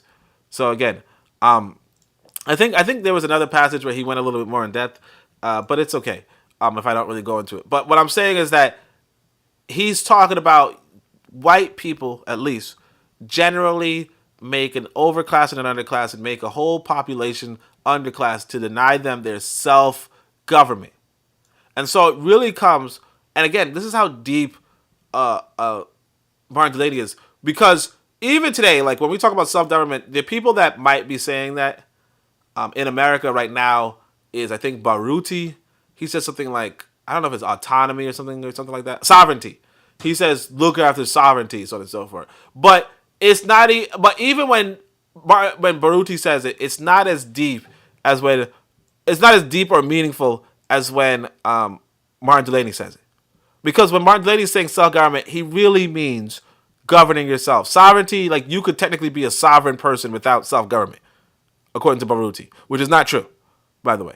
But you know, according to Baruti, it's like that. So it's like, it's really, really impressive. Like some people, we don't do ourselves enough favor, because that's another thing that I don't like about people coming at me. My go-to African American scholars are Martin Delaney. You guys can see. John Edward Bruce is another one. If you guys don't know him, John Edward Bruce is another one, and John Edward Bruce, and then there's David Walker. Right? Those are three of the best African American scholars that I could think of. Right? Or not that I could think of, but like even Chancellor Williams, another one. So I put them in this book. But like people like Neely Fuller Jr., no, not worth the air he's breathing. Honestly, not worth it. But anyway, that's pretty much all I can say. I don't know if anybody else has a comment. I mean, Brother McCarr, you have any comments, or should we end the podcast, end the stream, so people think? I ain't got nothing else to say, man. I just wanted to thank you for letting me come up, man. This was a great live, man. This was a great live on it, man. You was going in and you was spitting facts on some of this stuff, all that stuff. I appreciate it, brother. We need to stop following and quoting it as it's just an absolute fact. You know. Well, we doing a podcast later, though, right? Yeah, I'm gonna hit you up, but hopefully I'll be soon. I just got something I got to do right quick, but yeah. All right, bet. So, all right, of course, you know, Bit of Master said, you know, Shoot the Breeze. Yeah, I mean, Shoot the Breeze is a great program, too. I mean, I you know, I think you're talking about Erzuli, but yeah, Shoot the Breeze is great. You know, Erzuli is a. Let me clarify. I was not talking about just talk. You know, when I said y'all, you heard the panel. Yeah, I was talking about people I've been on the panel with. But I was also talking about stuff you hear just on social media, man. Oh, yeah, you had a woman talking about it. You had a woman talking about abort black male babies. You got men hating black women. I'm just saying, so the hate is there. Yeah. No, there's a lot of no.